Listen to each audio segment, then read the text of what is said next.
This tale opens with multiple system alerts flashing across screens, warning citizens of bizarre incidents unfolding worldwide. A colossal abalone was discovered by fishermen along the shore, so massive that even a dozen people couldn't encircle it, believed to be a mutation triggered by nuclear wastewater. Reports also surfaced of an ancient tree in a popular tourist spot growing uncontrollably, its roots stretching for kilometers, causing the earth to split, possibly due to an unusual seismic pulse. The alerts continued, describing enormous vines plummeting from the heavens, turning fairy tales into reality, and news of subway tracks demolished in several locations, leading to a few casualties.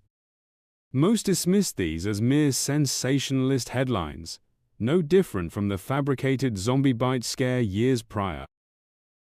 A crowd of students gathered outside the school, finding local gossip far more captivating than the news. Abruptly, their focus shifted to a figure approaching. It was the school's renowned beauty, Chu Ching Li. Whispers spread instantly, speculating whether she was finally about to end things with her boyfriend. Many viewed their relationship as an act of pity on her part. Chu Ching Li had already secured a spot at Ching Chong University, while her boyfriend hadn't even gained admission to a respectable college. Their futures, it seemed, were worlds apart. Chu Qingli approached Fang Yi and called out to him. Fang Yi turned, mildly curious.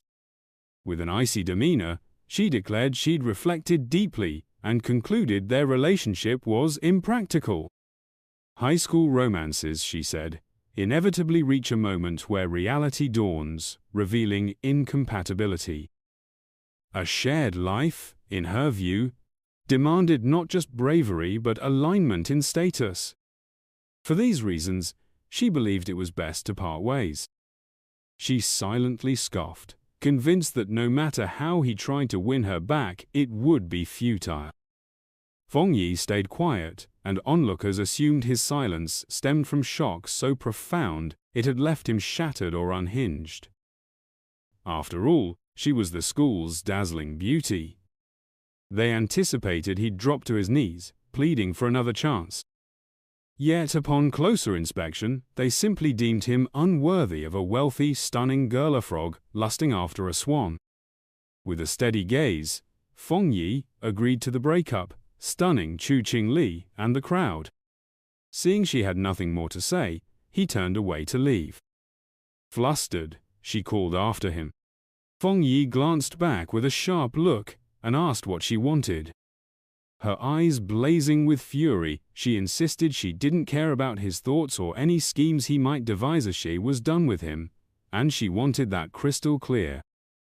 Fang Yi stared at her and told her not to flatter herself by claiming the title of school beauty. Her eyes widened in shock, a flush creeping across her face. The crowd was floored by Fang Yi's boldness. Fang Yi knew that Chu Ching Li and the others were oblivious to what was coming. He understood that society's current pillar's wealth, education, would soon crumble to dust. They didn't know he had returned from a future catastrophe, reborn into this timeline. To him, the Chu Ching Li standing before him was merely a stranger from a past life. Fang Yi left the school, his mind on far weightier matters. School beauties and social status were trivial when everything was on the brink of upheaval. A true crisis loomed over all of humanity on Blue Star. It had begun the previous night, when Fang Yi awoke to strange fissures, revealing glimpses of the future. A system notification informed him that an aura recovery had been detected, set to fully activate in 364 days, 11 hours, and 59 minutes. When it did, the world would undergo a transformation unlike anything before. Fang Yi felt a mix of confusion and intrigue. Figures materialized before him, and the system declared that society's rules would be rewritten. The age of cultivators was dawning, and strength would become the new currency. Curious, Fang Yi reached out, asking who they were. A peculiar light glowed before him, and a system window appeared, explaining it originated from the universe's edge, powered by advanced algorithms woven with cosmic mysteries. Its purpose was to generate cultivation techniques automatically based on spiritual materials the host touched, noting that no techniques were currently available. Fang Yi extended his hand, eyes widening as it passed through the system window. A monstrous creature emerged, roaring ferociously. Fang Yi froze, terror flooding his eyes. Inside the beast's maw was a corpse, and the system revealed this was his fate, as an ordinary person and the destiny awaiting billions on Blue Star. Swallowing hard, Fang Yi couldn't suppress his fear. He clutched his chest, worry etching his face. Reflecting, he recalled his past life an ordinary man swept up in chaos, fighting to survive with faint hopes of overcoming the disaster. He had witnessed his nation's collapse and the suffering of its people, ultimately unable to escape the mutated beasts. He died in despair, consumed by rage and a burning desire for vengeance. Now, his eyes gleamed with resolve. Perhaps this was why the system had chosen him, granting him a second chance 1 year before the aura recovery. Reaching out again, Fang Yi touched the system's fragments, determined to exploit every anomaly sparked by the aura. The system initiated a fresh assessment. Our young hero's eyes sparkled as the system confirmed a successful connection. A new pathway had opened, allowing him to harness anything in existence as a resource. His goal was to gather potent skills and techniques to grow into a formidable cultivator and rescue the world. In the city, word spread that humanity was grappling with an unparalleled crisis. Solutions from history were useless. The only way forward was to rely on their own power. Most were shocked, but not Fang Yi. When he checked his phone, multiple alerts popped up. He knew the government neither affirmed nor refuted the bizarre events, simply urging people to prepare. This, he understood, was Xia Nation's discreet method of signaling a warning, as reports once dismissed as fantastical would never have spread like this otherwise. Sadness filled his eyes as memories of the past surfaced. He recognized that Xia Nation's subtle, quiet strategy kept citizens calm and trusting in their nation. It was a challenging and gradual approach, far more effective than the turmoil and violence in neighboring countries. Then he recalled the system's words. He could use anything, meaning he should seek out places where anomalies occurred. His focus locked onto his phone, where the top trending story reported that the UV index at Xinjiang University had hit a historic high for the century. A heat advisory urged new students to take precautions and apply sunscreen. Students were skeptical, suspecting even top universities were resorting to sensationalist tactics. They doubted the report, believing such extreme heat could be deadly and must be a paid promotion. Fang Yi glanced at the sky, seeing only clouds. Activating his UV meter, he found it read 0. Perplexed, he wondered how the weather could differ so drastically when Xinjiang University was just a 15-minute drive away. Photos surfaced of a scorching sun over the university, yet students were told registration would proceed, though they should avoid the North Gate due to the high UV index, as other entrances remained accessible. Fang Yi couldn't suppress a grin. He knew that when anomalies first appeared, most dismissed them as publicity stunts, but he alone grasped the truth. His eyes gleamed with excitement as his first opportunity emerged. Fang Yi changed his outfit and headed to Xinjiang University. Everyone carried umbrellas, the heat so intense that tree leaves had fallen. Our hero approached the north gate of Xinjiang University, the least crowded area. He sensed something was deeply amiss. Glowing ashes began drifting down from the sky. While students fled to avoid being burned, Fang Yi's gaze remained fixed on the phenomena. He sat and reached out to touch the ashes. The moment his finger made contact, a brilliant light radiated from them, and the system announced it had detected a strong surge in the yang attribute, unlocking its data template. Energy surged into Fang Yi's body, causing excruciating pain. A dazzling glow emanated from him. Onlookers shielded their eyes to avoid being blinded, unsure if they were hallucinating. The energy incinerated Fang Yi's clothes, forcing him to grit his teeth. He clutched his head, frantic, uncertain if the system had finished processing. It felt like he was on the verge of death. The compilation completed, and Fang Yi gained a yang attribute skill, the Golden Sun breathing technique. Later, during new student registration at Qingchang University, our protagonist's ex-girlfriend arrived at the registration zone. A guy offered to carry her luggage, followed by others vying for her attention, but she brushed them off, insisting she needed no assistance. She sneered at a nearby couple, but a sudden burst of golden light startled her and the other students.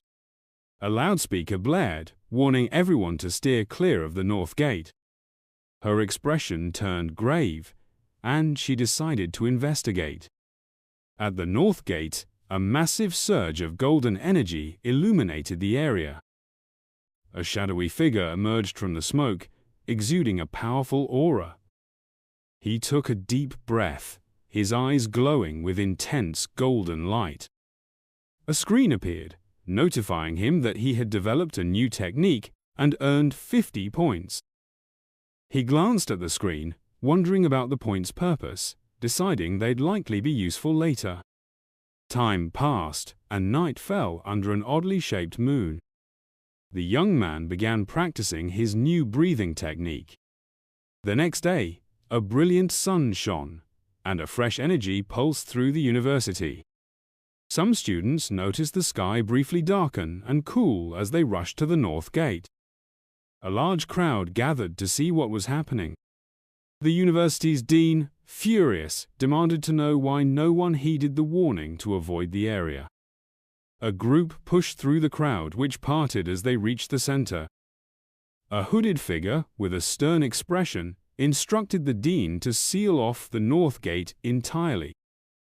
At that moment, the system informed Fang Yi he had purified a contaminated zone. He realized the government was aware of these areas and wondered if others like him existed. Hearing an alert barring entry to the area, he knew the situation had escalated. Students spotted uniformed figures, speculating they were military. From a rooftop, Fang Yi observed the growing attention. His red eyes glowing, he decided it was time to leave and leaped from the building. Below, the mysterious hooded figure crossed the cracked ground, inspecting it closely. Kneeling, she touched the earth to sense residual energy, then picked up a fragment for closer examination. Studying it, she realized a person had caused the energy surge. As officials began dispersing the students, the hooded figure watched from a distance. In the midst of the crowd, the man's former girlfriend is stunned to learn that just one individual was responsible for the act. At that moment, she catches sight of a figure leaping away and briefly wonders if it could be her ex, but she quickly dismisses the idea. With his academic record, he'd never gain admission to this university. Far off at Fang Yi's residence, the sun sets and darkness settles in. Reclining on his bed, the young man grumbles that his body still feels overheated, even after a cold shower. The warmth makes him fear he'll get no rest tonight. He's also anxious that today's events might have drawn attention to him. Picking up his phone, he notices a trending news article about a cultivation society. He recalls how people once dismissed it as an online prank. Then he remembers the cloaked figures at the university, suspecting they're tied to this group. Intrigued, he opens the article to read it fully. It details cultivation stages, from spectral deeds to complete transcendence. In the comments, skeptics mock it as a hoax, but he ponders if the announcement holds truth. Fang Yi reflects on how, in his previous life as an ordinary person, he was unaware of such things. Sitting on his bed, he contemplates the cultivation society and resolves to practice his technique again. Closing his eyes, he concentrates to begin his training. Instantly, he starts sweating as a powerful golden aura swirls around him. He begins to levitate in his room, enveloped in a radiant golden light. A beam illuminates him. The initial step is to fortify his body to contain the forces of heaven and earth. He successfully harnesses the energy, molding it into a sacred axe. His eyes shine brilliantly, and he grins, brimming with power. The system informs him he's attained the novice level and awards him 50 additional points. He recalls the points and reads the display, which indicates a new path is unlocked. The system clarifies that these points can be used to infuse compiled data into any object. He considers the concept of imbuing power into an item and glances at his mug on the table. Extending his hand toward it, a golden glow of energy emanates. The system prompts him to confirm if he wants to spend 1 point to imbue the yang attribute into the mug. He realizes this is akin to enchanting an object to grant it unique abilities.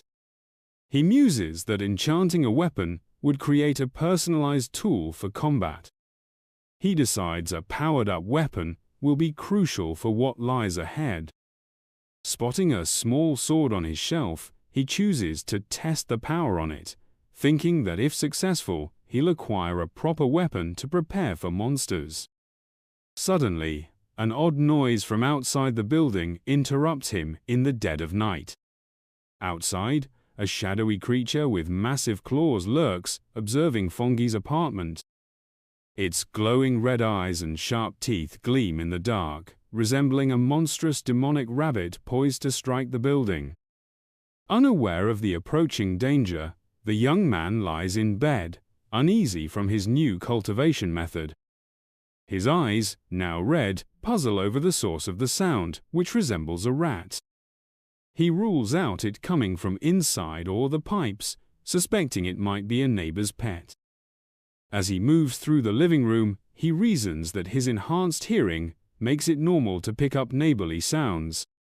Focusing his hearing to pinpoint the strange noise, he soon senses something is amiss and grows vigilant. Fang Yi approaches the door and comes face to face with the terrifying creature in the dark hallway. The red-eyed beast glares at him, ready to pounce. Startled, he identifies it as a mutated creature, a memory from his past life sparking fear. Meanwhile, a drone glides over the city at night, indicating others are aware of the threat. On a rooftop, a girl gripes that they still haven't captured the rabbit that consumed a rare fruit. With a lollipop in her mouth, she exudes calm confidence in her mission. She instructs her team to keep updating her on the target's movements. Then, the enigmatic girl leaps from the building's summit to pursue her quarry. Plummeting swiftly, she navigates effortlessly between towering city structures. Abruptly, she senses the mutated beast's energy, realizing she's closing in. Her eyes aglow, she locates the creature and prepares for battle. The mysterious hunter lands forcefully on a rooftop, moving with remarkable agility. Sprinting down a building's side, she receives orders to pursue the target relentlessly. With a flawless landing, she presses on without pause. Leaping from structure to structure, she warns that the creature, having eaten a special fruit, might evolve. At that moment, a man working late glimpses something streak past his window, leaving him baffled. He questions if he's imagining things, but his boss scolds him for idling. Meanwhile, the hunter stands like a silhouette against the moon on the 65th floor. Back in the apartment, Fang Yi confronts the shrieking creature. With his golden eyes, He knows his transformed body can now face it evenly. The beast lunges with its claws, but he evades with astonishing speed. He marvels at how his body has changed, allowing him to see attacks in slow motion. Holding sun energy in his hand, he questions why a mutated beast has appeared so soon. He recalls memories from his past existence and confronts the beast. The man understands that the creature hasn't fully developed yet, and the knight's actions make it fiercer and more powerful, so he charges forward to strike, knowing he must stop it, or everyone in the building will perish. Fang Yi seizes the creature with a hand brimming with energy. With unexpected force, the man bites the bizarre beast without hesitation. He grips the monster tightly, his golden eyes gleaming with a sharp, determined gaze. Then, the young man twirls the creature through the air and notices its tail is its vulnerable point. Seizing the moment, he clutches the beast's tail with all his might. Fang Yi hurls the monster against the window, which shatters under the impact. With his fist radiating a golden glow, he prepares to deliver a mighty blow. The man unleashes a beam of energy that strikes the creature mid-air. The monster is enveloped in the brilliant golden light, but the strange beast clutches the golden energy with its claws, attempting to absorb its power. Fang Yi realizes the creature is trying to siphon his yang energy and resists fiercely. He believes the sun's power is too overwhelming and that the rabbit is merely destroying itself. Shortly after, a golden explosion engulfs the monster, which cannot withstand the immense energy. In the adjacent building, a couple is startled awake by the noise, and the man wonders if it was thunder. He approaches the window to investigate but sees nothing unusual outside. Our hero lands on the ground, surrounded by the remnants of his golden energy. The young man reflects that the creature resembled a ravenous ghost craving his power. After the battle, the monster's eye drops to the floor, emitting an eerie black smoke. With a grave expression, he gazes at the remains of the defeated creature. Without a second thought, the man stomps forcefully on the eye, crushing what's left of the beast. He realizes the night creature was desperate for his opposing yang-type energy. The young man considers that if he were ordinary, the monster would have easily devoured everyone in the building. With this, he knows he must master new techniques to face future threats. Meanwhile, a mysterious girl leaps through the moonlight, moving like a hunter. With remarkable speed, the young woman races down the side of a building. Upon reaching the scene, the mysterious hunter's eyes widen in astonishment. Standing in the dead of night, she wonders if someone else vanquished her target.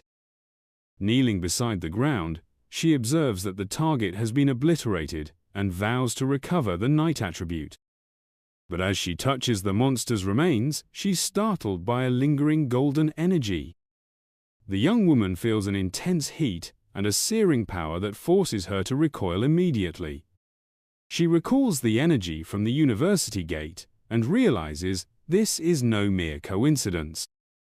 Following this revelation, the girl activates her communicator with a resolute and focused expression.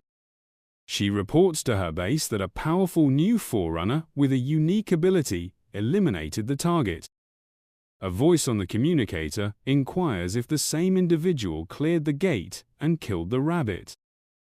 A man confirms they lack information on this person and that the association must recruit him. The silver-haired girl concurs with the strategy. She carefully stores the faint flame of energy in a container on her attire. Her superior instructs her to halt her other missions and prioritize locating the new forerunner. At that, the mysterious hunter calmly unwraps the lollipop she was holding. The young woman places the candy in her mouth and confirms she fully understands the new directive. But before embarking on the mission, the girl mentions she first needs to grab some milk tea to unwind. A voice on the communicator speculates about the identity of this enigmatic person wielding such immense power. The young woman agrees that the president was correct and that she must meet this formidable individual. Fang's day begins with the dawn. He stretches, gearing up for training. He understands that rising early boosts his strength, so he readies himself for another practice. The warrior employs his breathing technique, absorbing the morning's radiant energy. As it surges within him, his eyes shimmer with a golden glow. He steps into the Ghost Axe dimension, sensing the technique's energy manifest. A sudden spike of power catches him off guard. He realizes his strength is growing once more. Energy courses through him, and he concentrates to harness it. Clenching his fist tightly, he feels the power gather in his hand. He calls forth his key axe, noticing the weapon feels significantly lighter. He grips its handle steadfastly, eager to test his newfound might. The fighter raises the golden axe above his head, preparing a mighty strike. He advances to the 2-star Ghost Axe realm, unleashing his power. His eyes blaze with golden fire, reflecting his enhanced strength. Fang's body feels more robust and resilient after this transformation. His rapid growth stems from tapping into the surplus energy from his previous breakthrough. Fang resolves to progress cautiously from now on, advancing step by step. However, his rising power draws attention, necessitating a secluded spot. In the association's office, a man senses an odd shift in the atmosphere.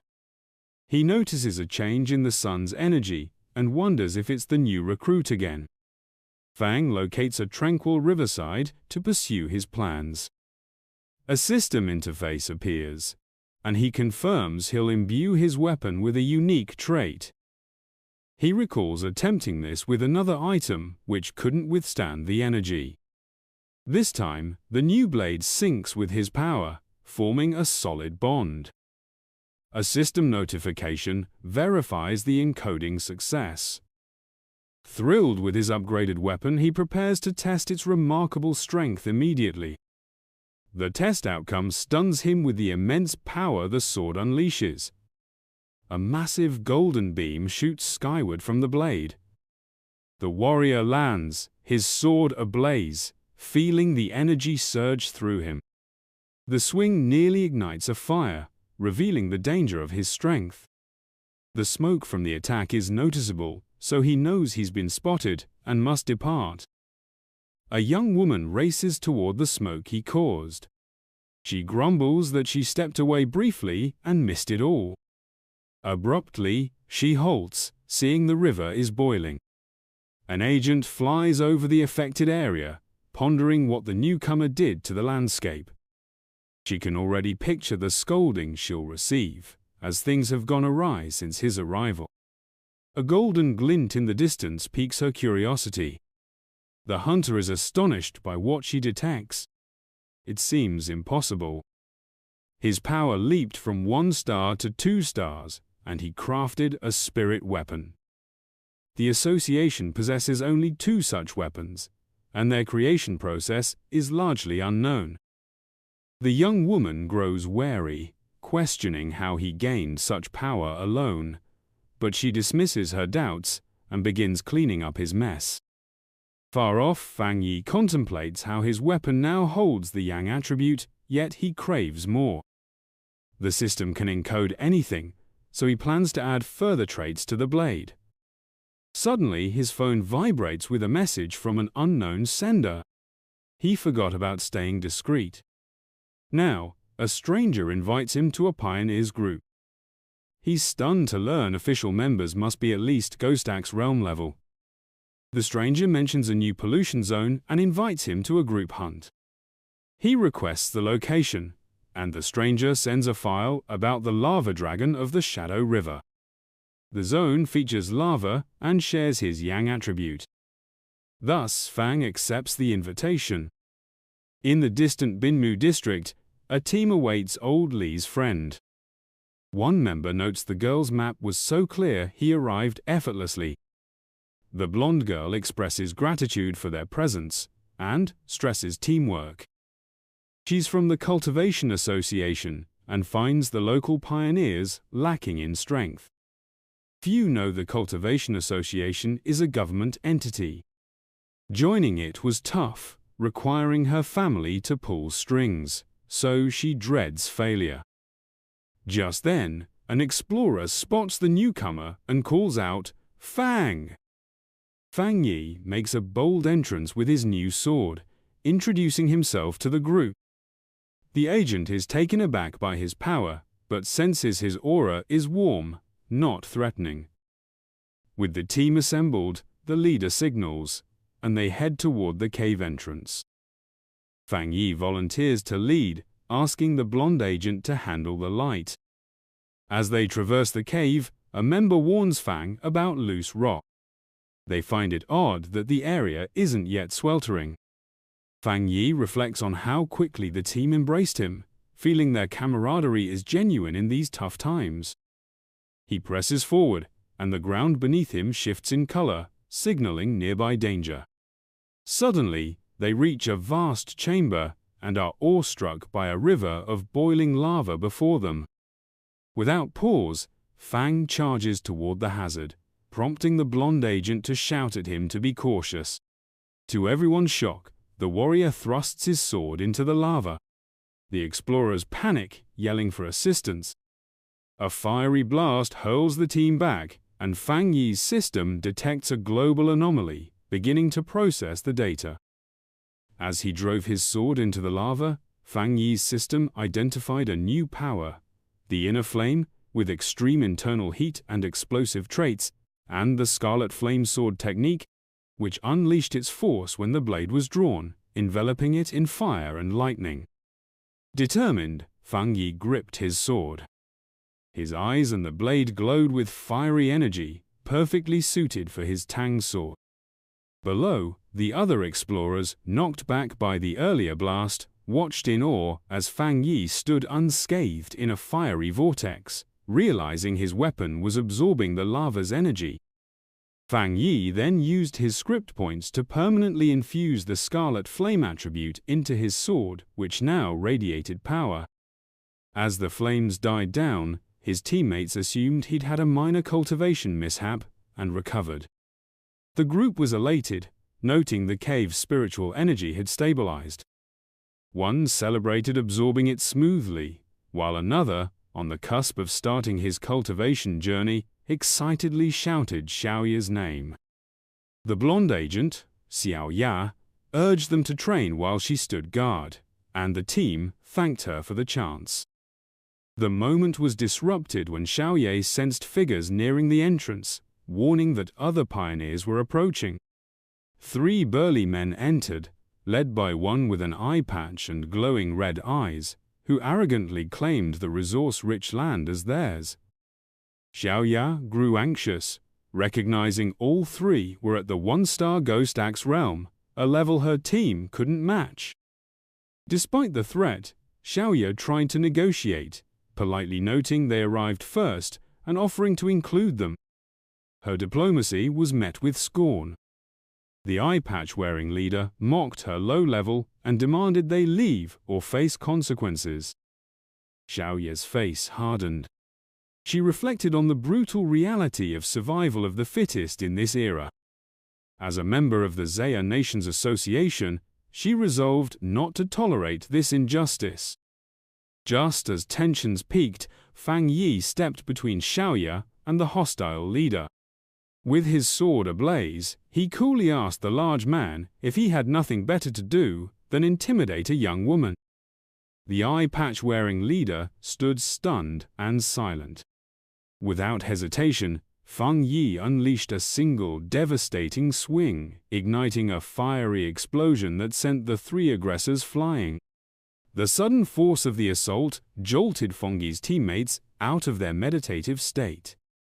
He recalled the disasters caused by those who adhered to the survival of the fittest creed, understanding that only sheer power could sway such individuals.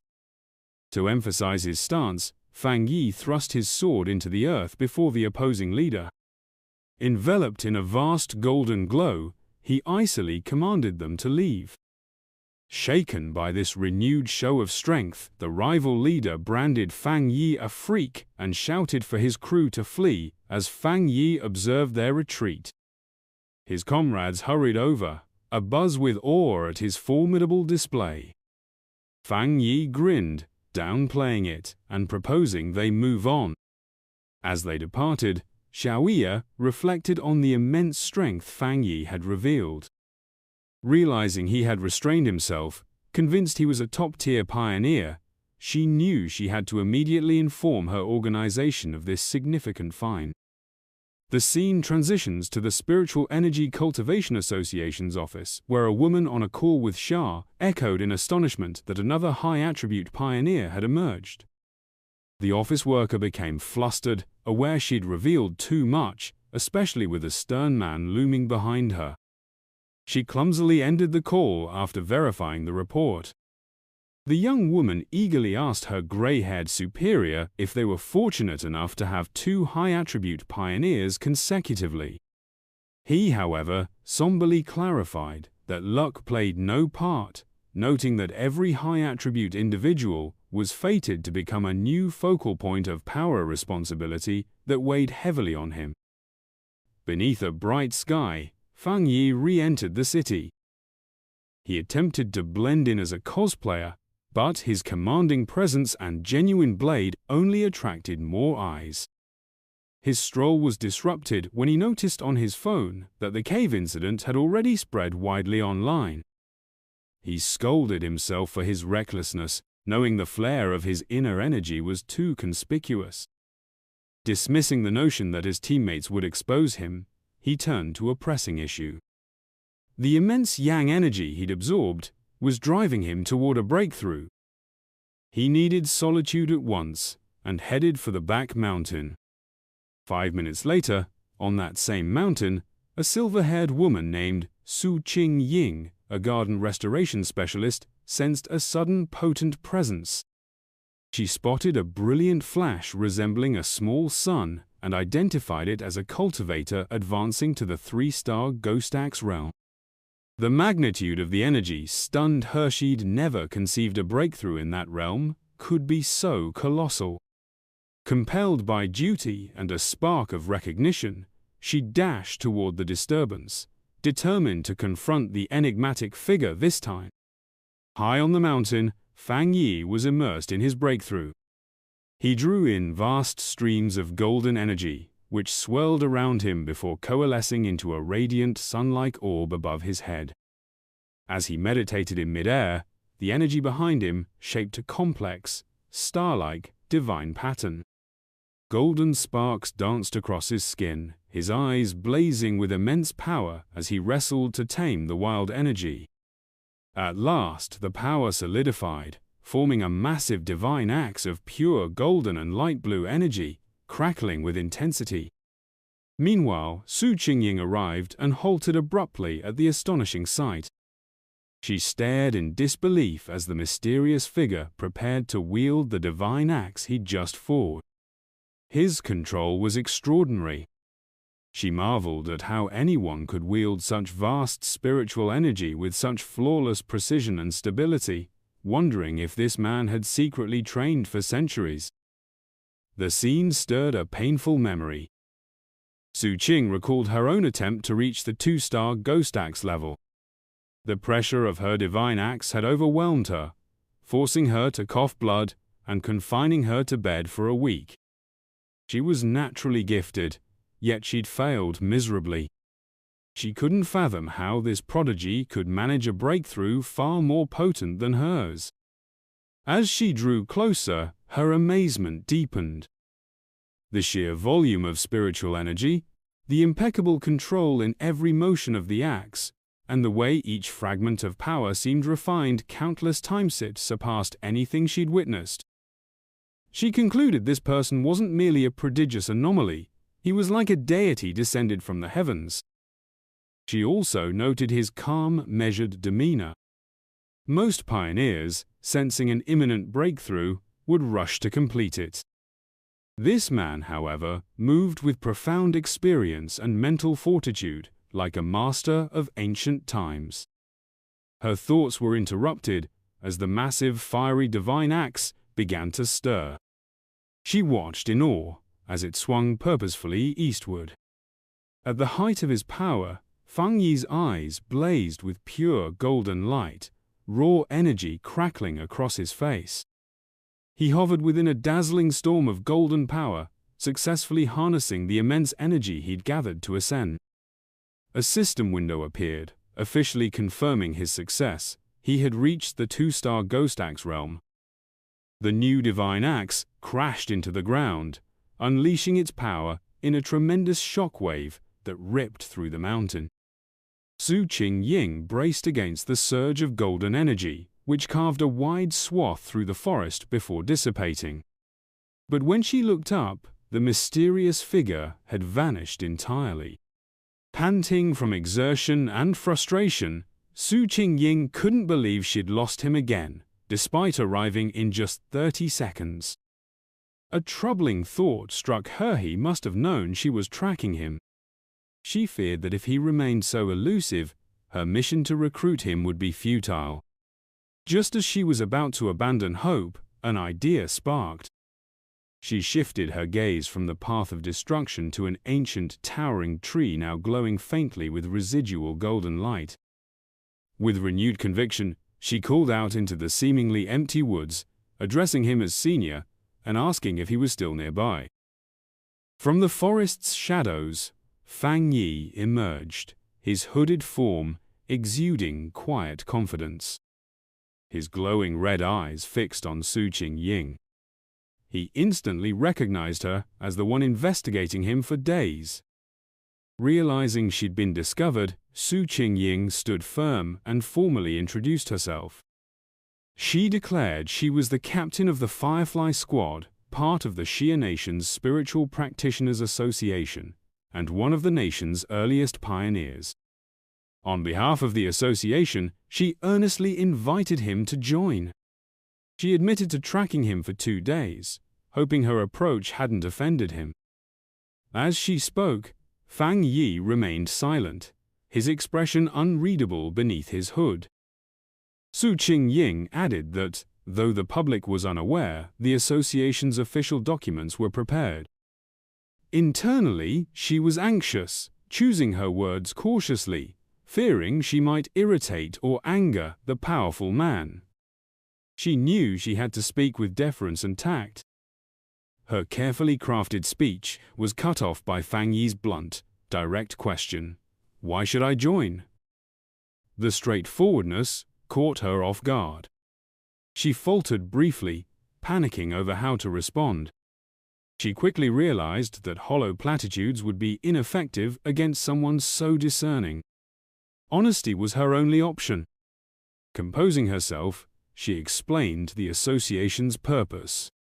She told him the Xia Nation aimed to unite and guide all early pioneers, providing them with structure and added protection. She acknowledged that growth was chaotic now, and that an association might seem restrictive to a free spirit like him. But she urged him to consider the broader vision. A powerful resurgence of spiritual energy was on the horizon, and they would need to unite to confront the mysterious foes of the future. After hearing her fervent speech, Fang Yi leaned nonchalantly against a tree, appearing weary and disinterested. He stated plainly that he wasn't ready to join. He explained that, for the moment, he couldn't fully trust her or the organization she represented. Suching was utterly shocked and speechless at his blunt rejection, her eyes wide with disbelief. In response to his refusal, Su Qing-ying grew frantic. She swiftly pulled her identification card from her coat, holding it up for him to see, and reintroduced herself as Su Qing-ying, mentioning her past as a renowned athlete before the spiritual energy's return. She pleaded with him to trust her, hoping her public persona would lend credibility. Fang Yi paused, considering her word. He rubbed his chin thoughtfully, noting that he vaguely recalled her. His memory conjured an image of a framed photo showing her celebrating as the runner-up in the SIA Nations Long-Distance Championship. He recognized that her athletic prowess made her a swift and capable pioneer. But his expression hardened. A dark recollection from his past life surfaced, revealing a vision of a devastated city. He knew that in his original timeline, the Sea Nation's efforts, including the association, had ultimately failed, leading to humanity's demise. Now reborn with his system, he understood he had to be part of the solution. Yet, joining the association now wasn't the right move. Adopting a more contemplative expression, he looked at a hopeful Su Qingying and acknowledged that he did remember her. He told her he'd consider her proposal, and before she could respond, he leaped into the air and dashed away from the scene. In an instant, he reappeared directly behind a startled Su Qingying. He set a firm condition. She must keep his whereabouts secret from everyone for now. In his mind, he noted her respectful demeanor and surmised that the association was cautious about antagonizing powerful pioneers unaffiliated with them. He saw this as a vulnerability he could exploit. Su Qing suggested a compromise. She explained that the association had detected the energy from his breakthrough, requiring her to submit a report. She proposed filing a report blending truth and falsehoods to shield his identity while satisfying her superiors. After a moment's reflection, Fang Yi agreed to her plan. Su Qingying called out to him as he accepted, but in a flash, he vanished. She raced down the mountain slope after him, but it was futile. Exhausted and irritated, she trudged alone along a forest trail, muttering in frustration about her repeated failures to catch him and his efforts to evade her. She sighed, grumbling about the exhausting task of concealing the potent energy traces he left behind after each incident. Her thoughts were interrupted by a voice in her earpiece, urging her to stop fretting over the elusive pioneer and focus on her mission. The voice gravely informed her that the strange creatures had reappeared. Su Qingying froze, her eyes widening in shock as she asked if they had truly returned. A chilling memory flooded her mind, picturing herself surrounded by a horde of terrifying wolf-like beasts with bloodied jaws and glowing red eyes. She vowed never to forget those eerie, bloodthirsty creatures. The narrative clarified their nature: cold, malevolent, and ravenous monsters born from pollution zones created by the spiritual energy's return. These creatures drew power from the zones, transforming into human-devouring monstrosities. Some could even masquerade as natural disasters, slaughtering people while fracturing landscapes and spawning new pollution zones. If unchecked, their destructive nature would consume the human world until nothing remained. A fierce storm suddenly engulfed the city. The night sky was illuminated not by streetlights but by relentless, violent lightning flashes.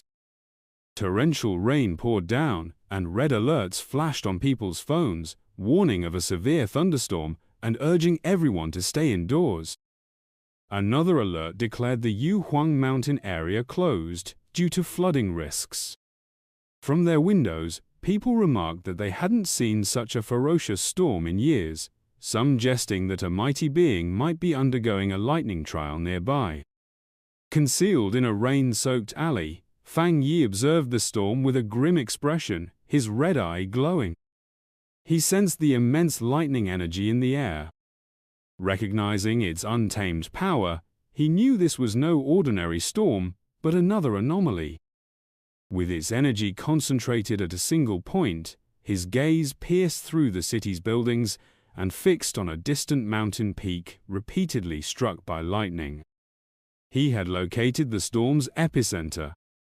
Without hesitation, Fang Yi plunged into the downpour, vaulting across rooftops as he raced toward the mountain. Upon reaching the base of Yuhuang Mountain, his system instantly confirmed the presence of a pollution zone. He looked up at the peak, but instead of its usual splendor, he saw a bleak landscape littered with skeletal remains among gnarled trees. Another system alert heightened the danger, indicating an unknown pollution level. Undeterred, Fang Yi pressed forward with a resolute expression, advancing into the dark, tempestuous forest. As he neared the storm's core, he witnessed a massive bolt of blue lightning strike the mountain's summit, illuminating the entire area. He had found his target. Within the Spiritual Practitioners Association's command center, officials convened a tense meeting. A large screen displayed a swirling vortex of blue energy above a mountain peak. An official reported that the threat on Mount Yuang was escalating rapidly, necessitating its closure and designation as a new contamination zone.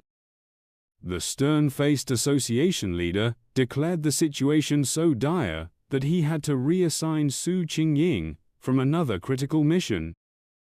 He requested her report on the developments. Su Qingying informed the officials that climbing the mountain was currently impossible due to the volatile thunder energy on the verge of erupting. Consequently, the area was officially designated an A-level contamination zone. She added more troubling news. Based on the energy's rapid growth, the mountain would soon become an S-level threat, triggering their highest emergency protocol. However, she highlighted a significant issue. Their data indicated no explorer in their ranks could safely approach the area, admitting that even she couldn't handle it. A wave of dismay swept through the room as calculations revealed the mission would be fatal even for highly skilled explorers. Confronted with this dire predicament, a man in a security uniform ordered the complete sealing of Mount Yuhuang's base. With patrols deployed around the clock to prevent anyone from attempting the climb, the association leader firmly concurred. He declared that the threat must be contained by isolating the mountain, prohibiting anyone from approaching until the energy levels subsided. Although the association deemed Mount Yuang too perilous, Fang Yi was already far within its forbidden zone. Gigantic bolts of azure lightning thundered around him. As the tempest roared, Fang Yi stood resolute, shielded by a radiant golden aura from his breathing technique. Yet, he understood that merely enduring the storm wasn't sufficient. To harness the purest thunder energy, he needed to ascend to the storm's heart at the mountain's summit. His resolve was driven by haunting memories of the past. He knew the creatures they now faced were only the beginning, with even more fearsome beasts looming in the future. He recognized that his existing fire-based abilities were inadequate for the trials ahead. He needed to grow stronger himself, not just depend on his weapon. Encircled by lightning, Fang Yi saw a rare and perfect chance to use the thunder's energy to fortify his own body. He knew that failing to seize this opportunity would mean certain doom in the disasters to come. His eyes gleaming with golden light, he unsheathed his blazing sword and, with a rebellious shout, thrust it into a colossal bolt of blue lightning. The untamed energy surged through him, inflicting excruciating pain, yet his expression remained steadfast. His body trembled violently as the electricity coursed through him. He realized this thunder power was like a divine retribution, actively resisting him. The storm, enraged by his intrusion into its domain, seemed to demand his surrender. Gazing at the turbulent sky, he pondered how to subdue such a raw force. Then, an idea struck him. He steadied himself and recalled his system's rule: to claim a power, he had to make contact with its source. A brilliant golden aura burst from him as he unleashed his golden sun-breathing technique. With a fierce roar, Fang Yi pressed forward, wielding his flaming sword to carve a path through the storm of blue lightning. The collision of his golden energy with the wild storm sparked a massive chaotic explosion. Blood seeped from his mouth due to the strain. but his eyes blazed with resolve. He knew this was a desperate gamble, pushing himself to the brink of death to survive. After a grueling struggle, he reached the summit. He drove his sword into the earth, splitting the rock as he arrived at the storm's core. Here, the power was even more formidable, a ferocious torrent of thunder energy that made breathing nearly impossible. He felt the storm's full focus on him and realized it no longer merely sought to repel him, it wanted to annihilate him. As if to confirm this, the storm amassed its entire might and unleashed a single blinding beam of white-hot lightning straight at him, an attack meant to obliterate him entirely. As Fang Yi confronted the storm's ultimate assault, his system activated, detecting a potent thunder attribute and beginning to process it. Far below in the city, onlookers watched from a high-rise, awestruck. One man, snapping a photo, had never witnessed lightning so immense. Another speculated if a deity was undergoing a trial, even claiming to glimpse a figure in the sky. At the mountain's peak, the battle culminated in a dazzling explosion. Fang Yi had triumphed. A system notification confirmed his victory, declaring he had acquired refined divine thunder power and could now summon celestial lightning to render his body godlike. He earned 5 writing points. Now floating in the air, enveloped by blue lightning and his golden aura, Fang Yi grasped the extent of his new power. The thunder attribute was a supreme force for both offense and defense. Unlike his sun power, which primarily served defense, the thunder could refine his body and transform it into potent energy. He decided the thunder would be both his spear and his shield. He also realized this power wasn't solely about destruction, it was about purification and renewal. He could feel the energy fortifying his bones and muscles painlessly. The system then offered an upgrade to punish evil, which would double his critical damage, asking if he wished to spend writing points to acquire it. Landing gently, Fang Yi contemplated his next move. His initial thought was to infuse this new thunder power into his Tang sword. He weighed the idea carefully. While it would enhance the blade's strength, he feared it might disrupt the purity of the sun attribute already embedded within it. He also knew that combining too many distinct powers in one item could damage or even destroy it. Suddenly, a brilliant idea emerged. Looking at his hand, he chose a different path. He would embed the thunder attribute directly into his right hand.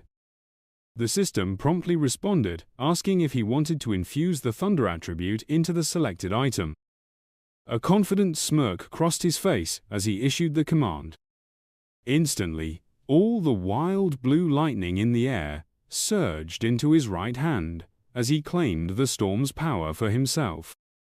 The following day, on the storm-ravaged peak of Mount Yuang, the immediate threat had dissipated. Below a cliff, Suing Ying and an army officer named Major Han Li stood over several figures in body bags. Suing Ying reported that the contamination zone's energy had inexplicably plummeted from its most hazardous level to a mild one in just 3 hours.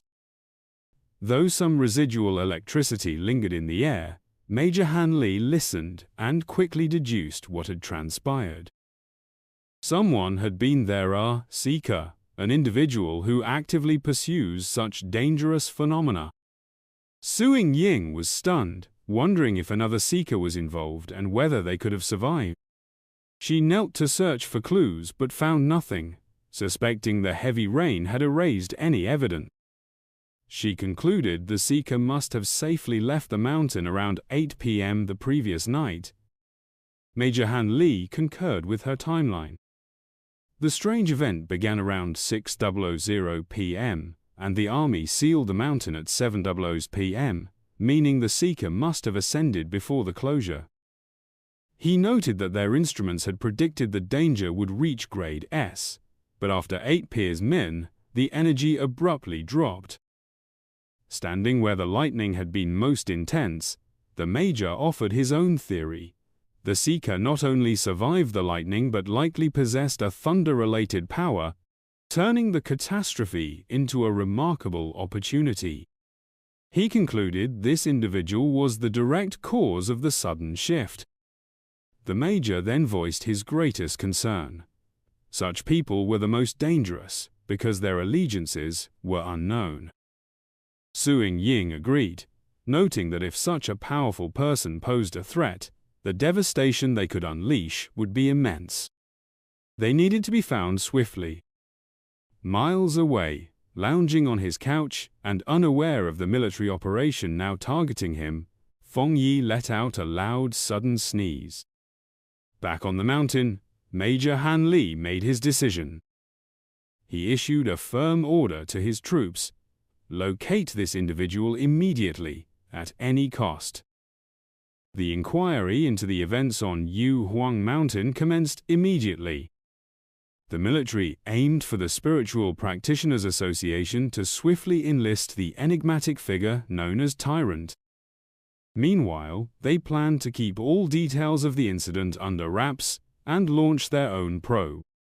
At the rain-soaked summit, the association's head informed Major Han Li that a high-ranking pioneer was already attempting to establish contact. He then directed Su Qingyi to deliver her report to the Major. Caught off guard, Su Qingyi gasped in alarm at the command. Forced to think quickly, she began her partially truthful account. She linked the current event to the pioneer, who had recently purified the contamination zone at a nearby university. Internally, she was in turmoil, dreading the possibility of slipping up and exposing her arrangement with Fang Yi. She stated she had been trying to reach him, but he was elusive. She described discovering the remains of a mutated rabbit he had slain, and accurately identified his Yang Flame attribute from the evidence. She concluded by vowing to do her utmost to connect with him and uncover how he had cleared the university's gate. Silently, she prayed for guidance, knowing that blending truth with deception was her only way to make her story convincing. Major Han Li listened intently, pondering the implications of a pioneer wielding a Yang Flame attribute. He appeared satisfied with her report and commended her efforts, calling her a promising young pioneer. Su Qingyi responded with a crisp salute, stating it was her duty. As the meeting concluded, Major Han Li noted they would spread false reports of natural disasters to conceal the incident from the public. He also expressed his disapproval of sharing spiritual energy data online, where malicious individuals could exploit it. As the officials conversed, Su Qingyi exhaled quietly, relieved that the intense scrutiny had ended. Back at his residence, Fang Yi employed his golden sun breathing method to effortlessly dry his white hoodie, causing it to radiate a warm glow, before holding it up, perfectly clean and dry. After donning it, he assessed the changes in his body. Even after integrating the potent thunder attribute, he could still sense a distinct difference. He gazed at his right hand, now crackling with blue lightning. It had transformed entirely, becoming the most powerful part of his body and gaining a significant enhancement. As he flexed his fingers, generating tiny orbs of lightning, he felt he was on the verge of another breakthrough. What astonished him most was how the once unruly thunder attribute had become as tame as a kitten after merging with his body, allowing him full control. He contrasted this with the excruciating pain he endured when he first unlocked the Yang attribute, and wondered if the energies diminished during the process. Recalling that the system had informed him this new power inflicted double damage on bizarre and malevolent creatures, he was eager to test it. His thoughts were interrupted by a sudden notification from his phone on a nearby table. He picked it up, curious about what was happening now. He had set up specific news alerts after the previous incident, aware that in these chaotic times, the government would issue warnings to safeguard citizens. For a pioneer like him, though, these alerts were more than just danger signals. In every crisis lay an opportunity to grow stronger, even at the risk of his life. As Fang Yi contemplated his next move, he glanced at the major news alert on his phone. The report claimed a massive explosion had occurred at a chemical plant, causing significant pollution in the city. The official narrative stated no one was injured and urged calm. However, Fang Yi was skeptical of such a major event. He checked online forums where eyewitnesses painted a far more chilling picture. Nearby residents described an eerie, inexplicable sensation. One person questioned if it was a cold, malevolent aura, and another quickly concurred. While many expressed skepticism, the prevailing sentiment was one of dread and unease. The terms cold and evil aura struck a chord with Fang Yi. Suddenly, a horrific memory from his past life resurfaced: a bloody hand and a monstrous creature. He recalled cowering in terror from a colossal red demonic beast as it ravaged everything around it. The creature, a grotesque, multi-eyed rat-like monster, was a familiar threat. Back in the present, his expression grew grave. He remembered the nature of these beings, plants or animals that transformed bizarrely after gaining self-awareness, their power spiraling out of control and granting them terrifying predatory abilities. They thrived in the darkness of night. Recognizing that this new threat was 100 times more dangerous than the mutated rabbit he had previously battled, Fang Yi knew he had to act. Clenching his fist, which sparked with blue lightning, he resolved to venture out that night to prevent these creatures from surviving and growing stronger. Standing up, he was enveloped by blue electrical energy. He decided it was time to test his new 200% critical hit ability in a real battle. On a stormy, dark night, rain poured onto the deserted city street. As a traffic light shifted, a streak of movement darted across the wet pavement. A squad of cloaked figures moving with remarkable speed. These were the members of the Destroyer Squad, and they were on a hunt. One member reported to their headquarters that they were tracking anomaly file number 7, codenamed Candle Night, but had lost the target. The entity's documented ability was to merge seamlessly into the shadows, rendering it nearly impossible to track. A squad member contributed fresh, chilling details to the dossier. The anomaly emitted a soft hissing noise when nearby and had a penchant for consuming humans. As lightning illuminated the night sky, the squad touched down on a rooftop, surveying the sprawling city below. Their commander, a resolute figure with fair hair and a facial scar, understood that the tempestuous weather was ideal for the creature's hunt. With steely determination, he declared they could not allow it to proceed. Far off, in a bustling command hub, an operator received the updated data. He verified the new information for File 7, confirming that the Candle Night had been logged. The situation was dire. An extermination order was submitted with utmost urgency, aiming for resolution within 12 hours. Headquarters responded, directing the Destroyer Squad to continue pursuing the target, while emphasizing that their safety was paramount. Without hesitation, the team resumed their pursuit, vaulting across rooftops in the rain-soaked city.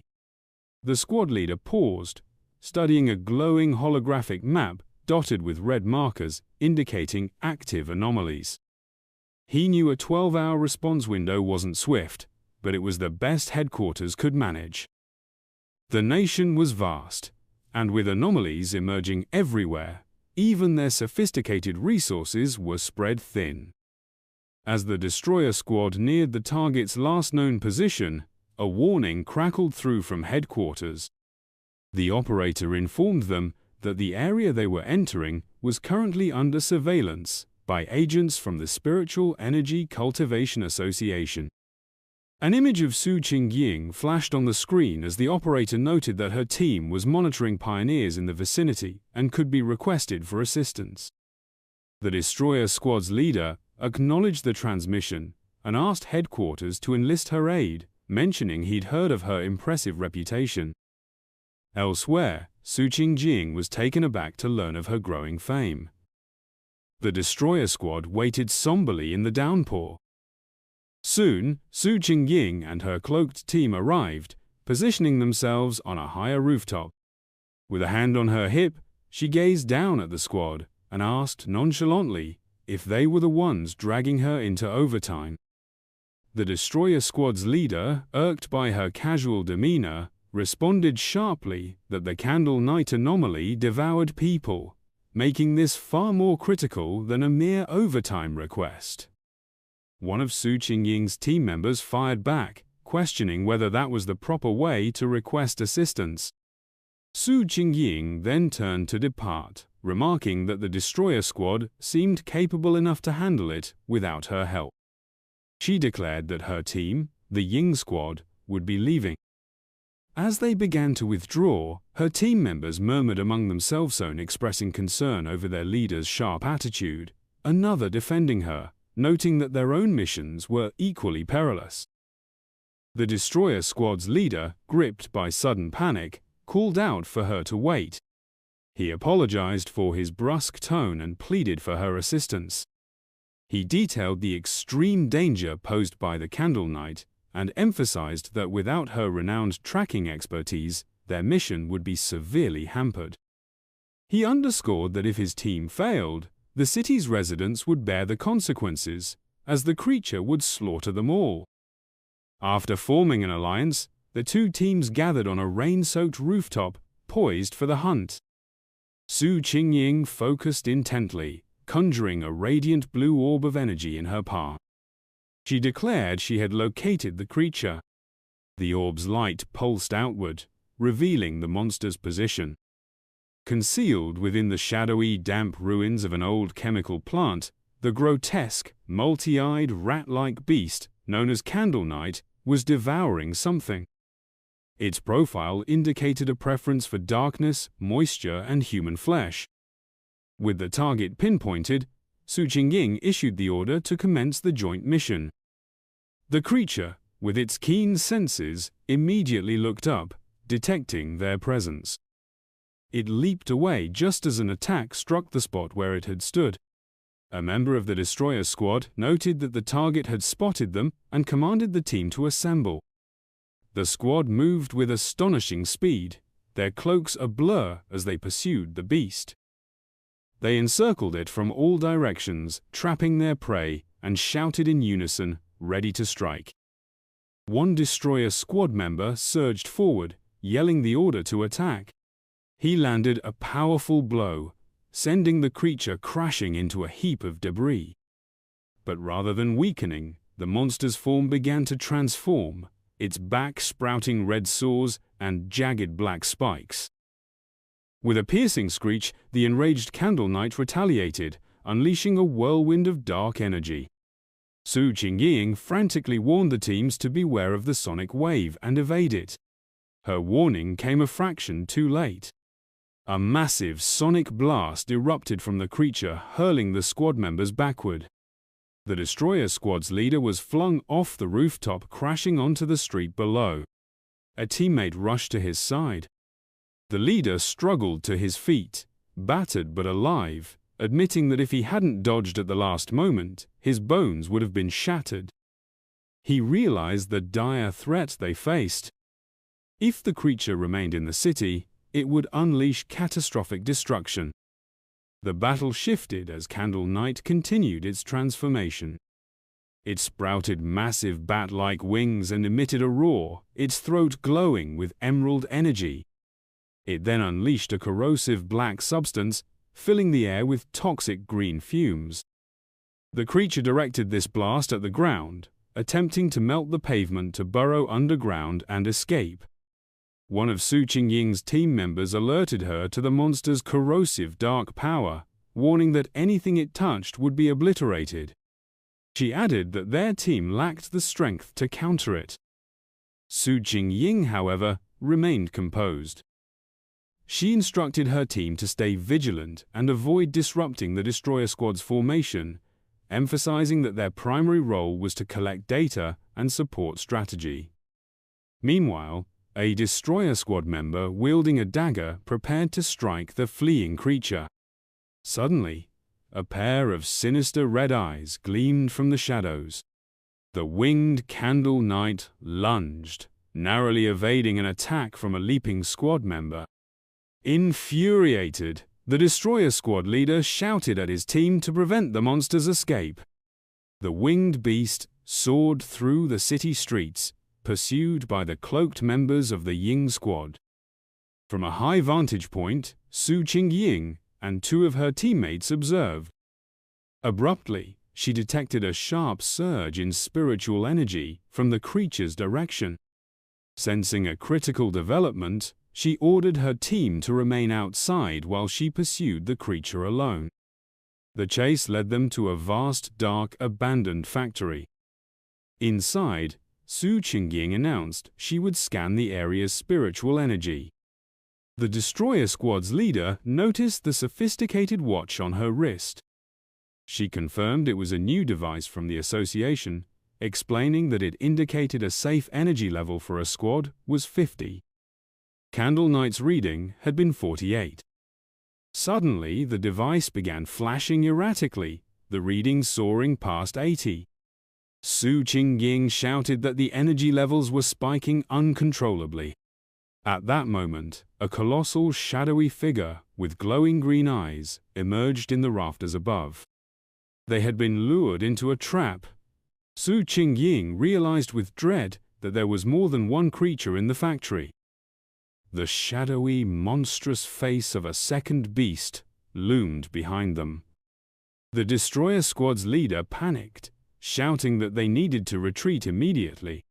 Taking command, Su Qingying proposed a tactical withdrawal toward the main entrance to force the hidden enemy to reveal itself. She fired a burst of energy to clear a path, calling for her team to follow. But before they could escape, she cried out in agony and collapsed, overwhelmed by an invisible poisonous gas. Su Qingying found herself alone in the eerie green darkness of the factory. She called out to her team, but received no response. She knew they were nearby, but the poison had dulled their senses, rendering them unable to detect her. Piecing together the situation, she understood the full extent of the trap. Candle Knight had deliberately led them to this factory, the domain of a far more formidable creature, a giant serpent she had only vaguely sensed earlier.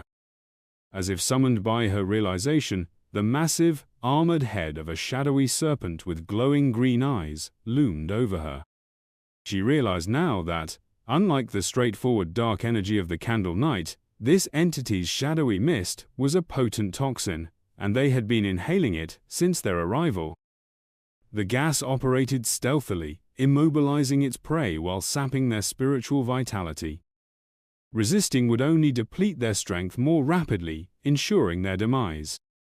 She could sense her own spiritual essence nearly exhausted. Without it, she knew she would soon become another casualty.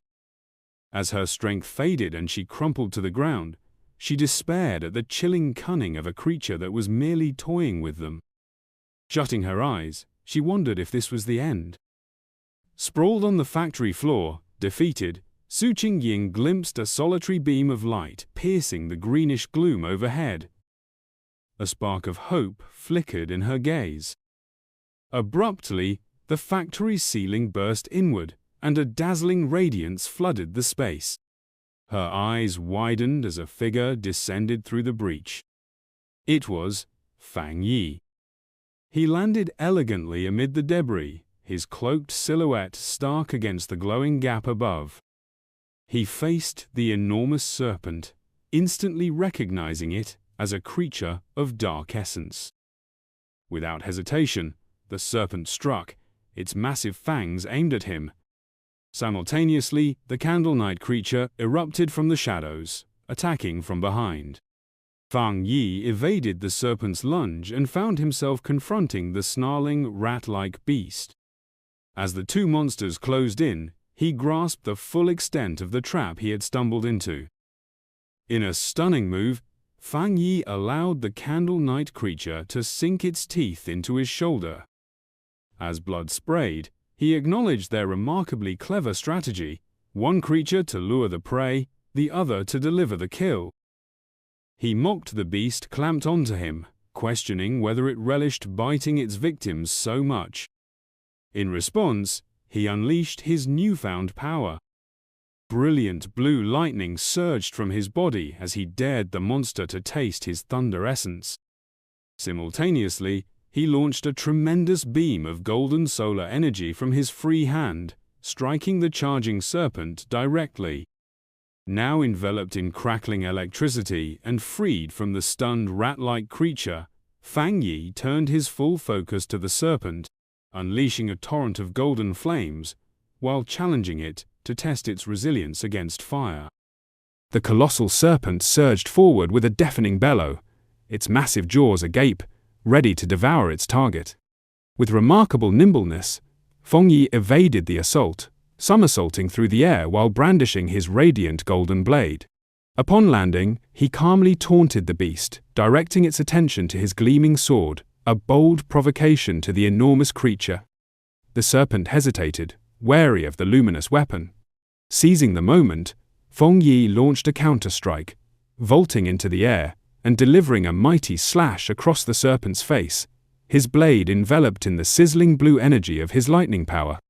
The strike's force was immense, yet the outcome defied his expectations. Instead of shattering the creature's skull, its head cleaved in two, unveiling an identical head beneath, as though it had shed its outer layer. Fang Yi landed gracefully, his eyes widening in astonishment at this bizarre twist. The serpent's split head then fully separated, casting off its outer skin to reveal its true healed form. As green energy throbbed in its neck, Fang Yi realized the battle was far from finished. The serpent writhed in agony as residual lightning energy from Fang Yi's blade coursed through its body. It let out a furious roar as the electric charge intensified, overpowering its dark essence. Observing the creature's torment, Fang Yi flashed a subtle, self-assured grin. He knew he held the upper hand, having already sensed that this serpent's sinister aura surpassed that of the Candle Knights. He then disclosed his cunning strategy. During his sword strike, he had restrained the full might of his flame power, instead using the blade to channel the lightning energy from his hand directly into the serpent's body. Comparing the two foes, he recognized this serpent as a far more perilous and advanced monster than the Candle Knight. Suddenly, a sharp sting pierced his shoulder where a rat-like creature had bitten him. He winced, glancing down to see peculiar purple snake scales sprouting from the wound. He instantly understood, confirming his suspicions. This was an intelligent mutated species. The venom delivered through its ally's bite had a paralyzing effect, enabling silent kills. Though the wound throbbed painfully, he sensed his Golden Sun breathing technique counteracting the poison. With a resolute expression, he knew he had the ideal defense. His Yang flame power could neutralize the venom, the Golden Sun technique would shield and mend his body, and the lightning power would cleanse any remaining toxins. As the energy from his combined abilities surged within him, Fang Yi appreciated the advantage of his dual powers. The blend of Yang flame and lightning now provided a distinct pain signal for any poison, serving as an early alert system. He considered himself fortunate. For others, the serpent's stealthy venom would have been incurable. He surmised that the serpent's enormous size stemmed from its reliance on ambush tactics. He envisioned the creature's lair, littered with the skulls of its victims. With the Candle Knight as the perfect decoy, the duo had formed a lethal trap, even for elite pioneers, explaining the many disappearances. But ultimately, it was irrelevant. As he watched the creature's massive skeleton crumble to ash in his sacred flames, he knew its reign of terror had ended. Standing before the blaze, Fang Yi felt a sense of fulfillment. His inner flame was potent, but the triple critical strike from his newfound lightning power had secured his triumph. He was confident his combat skills now rivaled those of other top-tier pioneers. He stood quietly for a moment, observing the flames consume the last of the beast. Just as he prepared to depart, he paused, extending his hand as if detecting something. His eyes narrowed. He wasn't alone. Someone lingered nearby. He turned just in time to see a figure stumbling through the smoke, coughing from the ash. It was Su Qingying. She stood silently, covered in soot and visibly exhausted, but alive.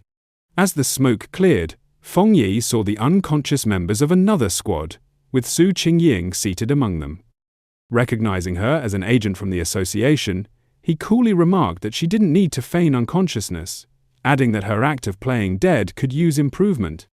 This caught her off guard, and, embarrassed, Su Qingying covered her face. Realizing this was the same formidable pioneer she'd been tracking, she stammered an excuse, claiming the smell had roused her. Fang Yi, unconvinced, praised her resourcefulness, noting that while her teammates were drained of energy, she had conserved a small reserve to protect herself. If she had truly been unconscious, he pointed out, she wouldn't have noticed any scent. Flustered, Su Qingying managed only an awkward thank you. In her mind, she was astounded he had seen through her completely. She had indeed preserved a sliver of spiritual energy for protection. She couldn't fathom how he had single-handedly defeated both the Candle Knight and the giant serpent. Noticing her discomfort, Fang Yi's tone softened. He told her she didn't need to hide her face, and asked only for her honesty, and to keep his identity confidential. Seeing that she and her team were safe, he noted the late hour and announced his departure. Su Qingying tried to call after him, but he cut her off, saying explanations would ruin the surprise. With that, he leaped effortlessly through the hole he'd blasted in the factory ceiling and vanished into the night. As he bounded across the rooftops, Fang Yi reflected on the battle. He was relieved Su Qingying hadn't attempted to absorb the monster's dark power, recalling its repulsive chill. He wondered why he couldn't absorb it himself. Perhaps the dark energy had already dissipated, or his body had instinctively rejected it. He decided to ponder it later at home. Alone in the vast abandoned factory, Su Qingying gazed at the moonlit hole in the ceiling where Fang Yi had disappeared. She sighed, frustrated that she hadn't gotten a clear look at his face, and sensing he still didn't trust her, or the association. Her moment of reflection was brief. Resuming her role as squad leader, she approached the unconscious captain of the destroyer squad and gave him a few sharp slaps, ordering him to wake up. The man groaned, slowly opening his eyes, bruised and disoriented.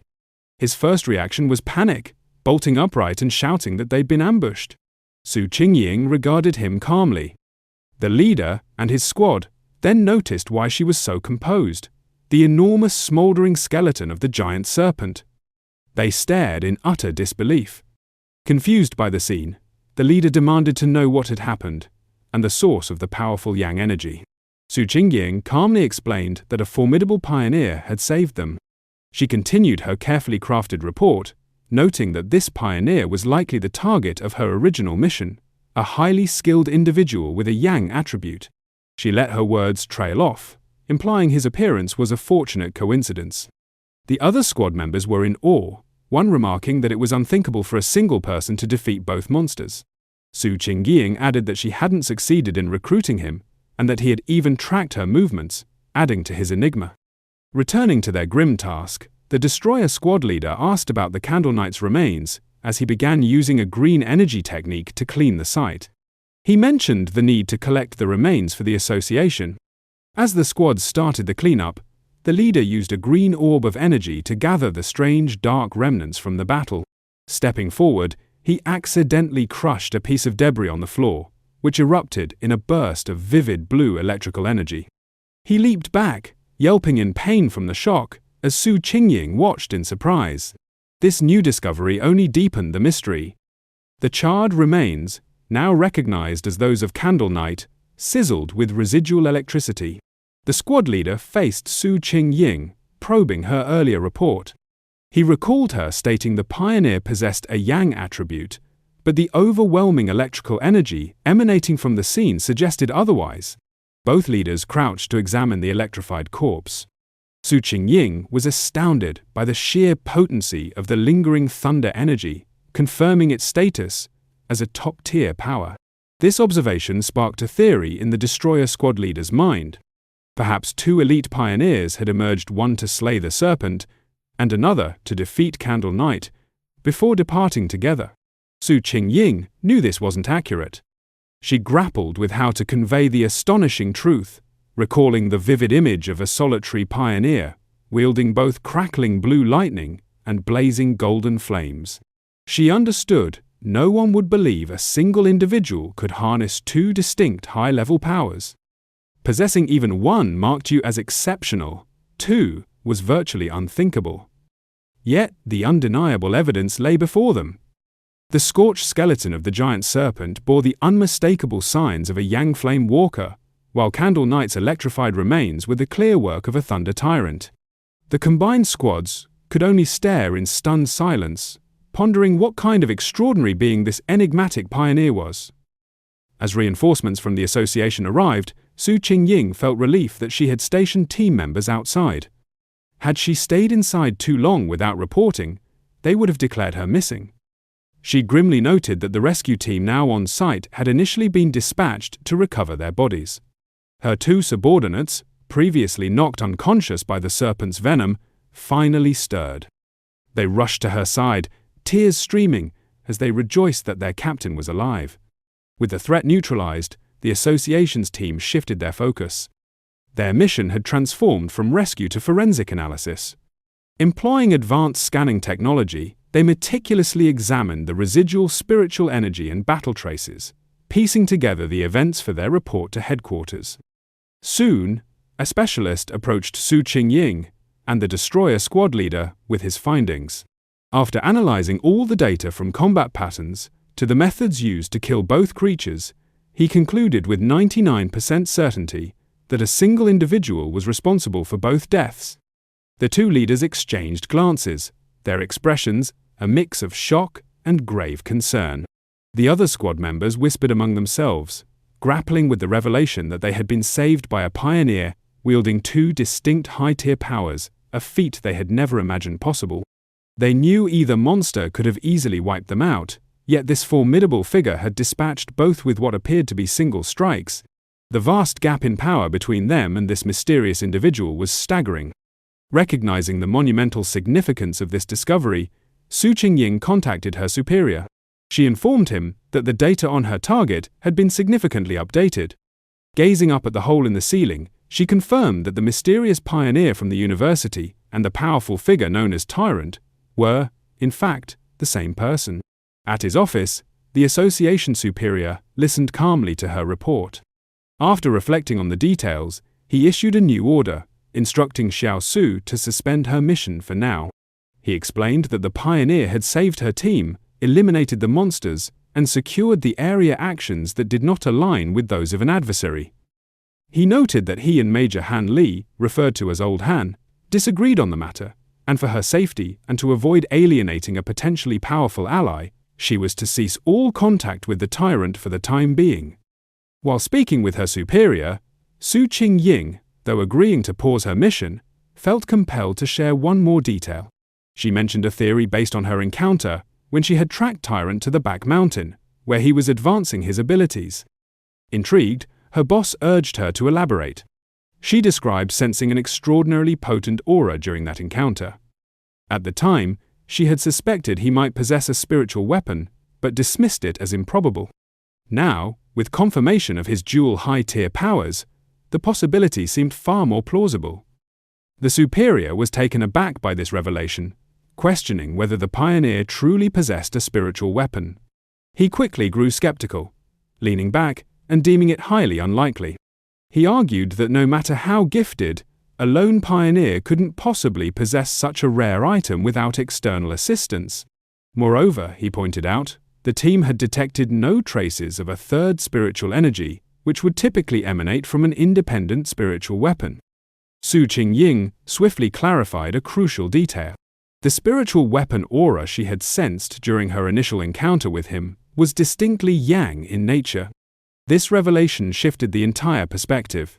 The superior's eyes widened as he grasped the implications. If the weapon's attribute stemmed directly from the user's own yang energy, it meant he wasn't merely wielding a weapon, he was forging it. This led to a staggering conclusion. If he could create his own spiritual weapons, he had to be a spirit creation realm cultivator. Such a being could theoretically achieve this alone, but that level of power was nearly mythical. Su Qingying was floored by the notion, aware that cultivators of that caliber were exceedingly rare, with scarcely more than 2 known worldwide. The superior then considered an even more daunting possibility. If this individual possessed a third distinct attribute, it could disrupt the balance of power and send shockwaves through the entire pioneer community. He explained that, according to all-known research, different attributes conflict within the human body, making their coexistence nearly impossible. No pioneer had ever been confirmed to possess 3 distinct spiritual attributes. Thus, if the pioneer did have a spiritual weapon, the absence of a third energy signature might actually be reassuring. As the call concluded, the superior was left with a single, troubling thought.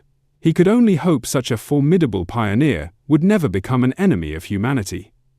Back at his apartment, Fang Yi stood pensively under a steaming shower, cleansing himself of the grime and fatigue from his recent battle. As he toweled off, he reflected on the state of the world.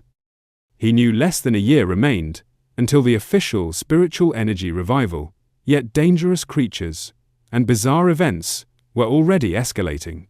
Using his yang attribute, he effortlessly dried his clothes, his hand radiating golden energy. As he contemplated how many pioneers like himself had already begun cultivating independently, he recalled the hostile individuals he had encountered at the lava river. He realized that once the connection between the body and the spiritual realm was unlocked, people naturally grew more attuned to the world's shifting energies. He acknowledged that, even without formal approval from the nation, numerous self-taught trailblazers had already attained the 1-star Ghost Axe realm. The fact that the authorities, through agents like Su Qingying, were now contacting independent pioneers like himself indicated a period of cautious, mutual exploration between both sides. Standing in his room, reflecting on Major Han Li and Su Qingying, he determined that the monsters remained under control for the time being, with no major conflicts yet emerging among the various pioneer factions. But as he finished dressing, he recognized that this calm was tenuous. The government had established the Spiritual Energy Cultivation Association, yet it had kept this development hidden from the public. He fully grasped their approach. While citizens discussed local issues and peculiar incidents, the authorities were treading carefully, balancing the need to safeguard humanity with subtle warnings to avoid widespread panic. Despite his recent triumphs, Fang Yi's assessment of the global situation remained bleak. He understood that the government's hesitation to formally launch a full-scale cultivation era stemmed from a lack of confidence. With such a vast population, he knew that revealing the complete truth would likely plunge society into chaos and destruction. In the current climate, even official pioneers couldn't prevent the inevitable turmoil, and the combination of internal challenges and external monster threats would only worsen the situation. He conceded that the government's cautious, measured strategy wasn't misguided, recognizing that human fear and panic could wreak more havoc than any monster. Still, what truly troubled him was the rapid evolution of the monsters, far surpassing his expectations. He examined the data on the creatures he had recently battled. They were a classic result of dark attribute corruption, specifically the shadow attribute, a subset of dark energy that his system flagged as a natural adversary to pioneers, and for now, something he couldn't harness. He realized these monsters were far more intelligent than ordinary beasts, collaborating to ambush and eliminate pioneers, whom they viewed as prime prey. Yet, he knew these creatures were still far weaker than the true dark-type monsters from his past life, entities capable of annihilating entire nations single-handedly. The recent close call served as a stark warning of the escalating threat. He was certain that without his intervention, Su Qingying and her entire team would have been obliterated. A flicker of optimism stirred within him as he considered the system's phrasing. The fact that the dark attribute was only temporarily unabsorbable hinted that, under the right conditions, he might eventually wield its power, a prospect that could prove pivotal for future victories. He reviewed his current skill set. He now commanded the golden sun breathing technique of the yang attribute, the divine thunder forging of the thunder attribute, and the crimson flame blade technique. With these elite, perfectly aligned techniques, and his current status as a 3-star Ghost Axe Realm pioneer, he knew few could rival him. Yet, standing amidst his own formidable strength, he was absolutely certain it was still insufficient. His thoughts were abruptly cut off by his phone ringing. He answered, surprised to see a call from his aunt. On the line, his aunt inquired about his well-being, before revealing the true purpose of her call. She explained that his cousin was coming to the city to study, and, concerned for her safety, asked if she could stay at his place for a few days, rather than a hotel. Fang Yi was caught off guard, his memory of his cousin vague at best. All he could recall was a reserved, straight-A student engrossed in her studies. He couldn't even picture her face. Nevertheless, he agreed, informing his aunt that he had a spare room. When he asked when she would arrive, his aunt simply said she'd provide her cousin with his address and let her make her way over independently. Elsewhere, in a dimly lit room illuminated only by a computer screen, a figure with long, almost claw-like fingers typed swiftly on a keyboard. The individual, dressed in an oversized hoodie with uncovered ears, was concluding a phone call with her mother. Her mother, Fang Yi's aunt, instructed her to arrive at her cousin's place by tomorrow afternoon and mentioned she'd bring some specialty snacks. The figure politely ended the call, assuring her mother it was no trouble and that she had other tasks to attend to. On her screen was a chat window for a group named Spiritual Energy Revival Martial Arts Vanguard Team. The user Funhu had just shared her arrival in the city and her plan to stay at her cousin's place. After hanging up, she clicked her mouse, opening a new window. It was a rumor alert about a notorious town now dubbed Death Town, where 3 more individuals had disappeared in connection to a pork beast challenge. A grisly, blood-splattered image of the town accompanied the article. With glasses reflecting the screen's glow, Funhu identified the location as Yangho Town, her curiosity clearly piqued. Her browsing was interrupted when her mother entered, asking if she had finished packing. Funhu confirmed she was ready, but expressed a preference for staying in a hotel, rather than inconveniencing her cousin. Her mother insisted, emphasizing that it was far safer than staying alone, and that she fully trusted the cousin. Gently ushering her daughter toward the door, her mother offered some final advice: avoid causing trouble and help out around the house when possible. Funhu reassured her mother that she understood. Once the door closed, Funhu let out a quiet sigh, mentally preparing for the visit. She viewed it as just another obstacle to navigate. Adjusting her glasses with a spark of resolve, she decided that, no matter what her cousin was like, he couldn't possibly be more challenging than a monster. The next day, beneath a vibrant blue sky, a young woman with long dark hair and glasses pulled a suitcase toward an apartment building. She glanced at her phone, verifying that the map had guided her to the correct address. Gazing up at the towering building, she whispered to herself that this had to be the right place, prepared to reconnect with the cousin she scarcely recalled. As Lin Yi lingered outside the apartment complex, Fang Yi emerged, toting a bag. She called out, inquiring if he was her cousin. He paused, taken aback, and asked if she was Lin Yi to verify, though he silently admitted he didn't recognize her at all. A brief, uneasy silence lingered between them. Later, inside the apartment, they sat on the sofa, engaging in courteous small talk. Fang Yi asked if she was in town for a summer camp, which she affirmed. He offered his help if she needed anything, and she expressed her gratitude. After their short exchange, he handed her the key to her room, located opposite his, before retreating to his own space. Watching him go, she felt a sense of relief, thinking her cousin seemed approachable and unlikely to meddle in her affairs. However, Fang Yi was far from oblivious. From the moment she sat down, he detected a subtle but peculiar spiritual energy emanating from her. He questioned whether his senses were off or if she simply wasn't skilled enough to conceal her power. He immediately suspected she was a pioneer like him. The energy he sensed was faint yet distinct, and he realized her summer camp story was likely a pretext for her true purpose in the city. Meanwhile, in her room, Lin Yi was on her phone, confirming Fang Yi's suspicions.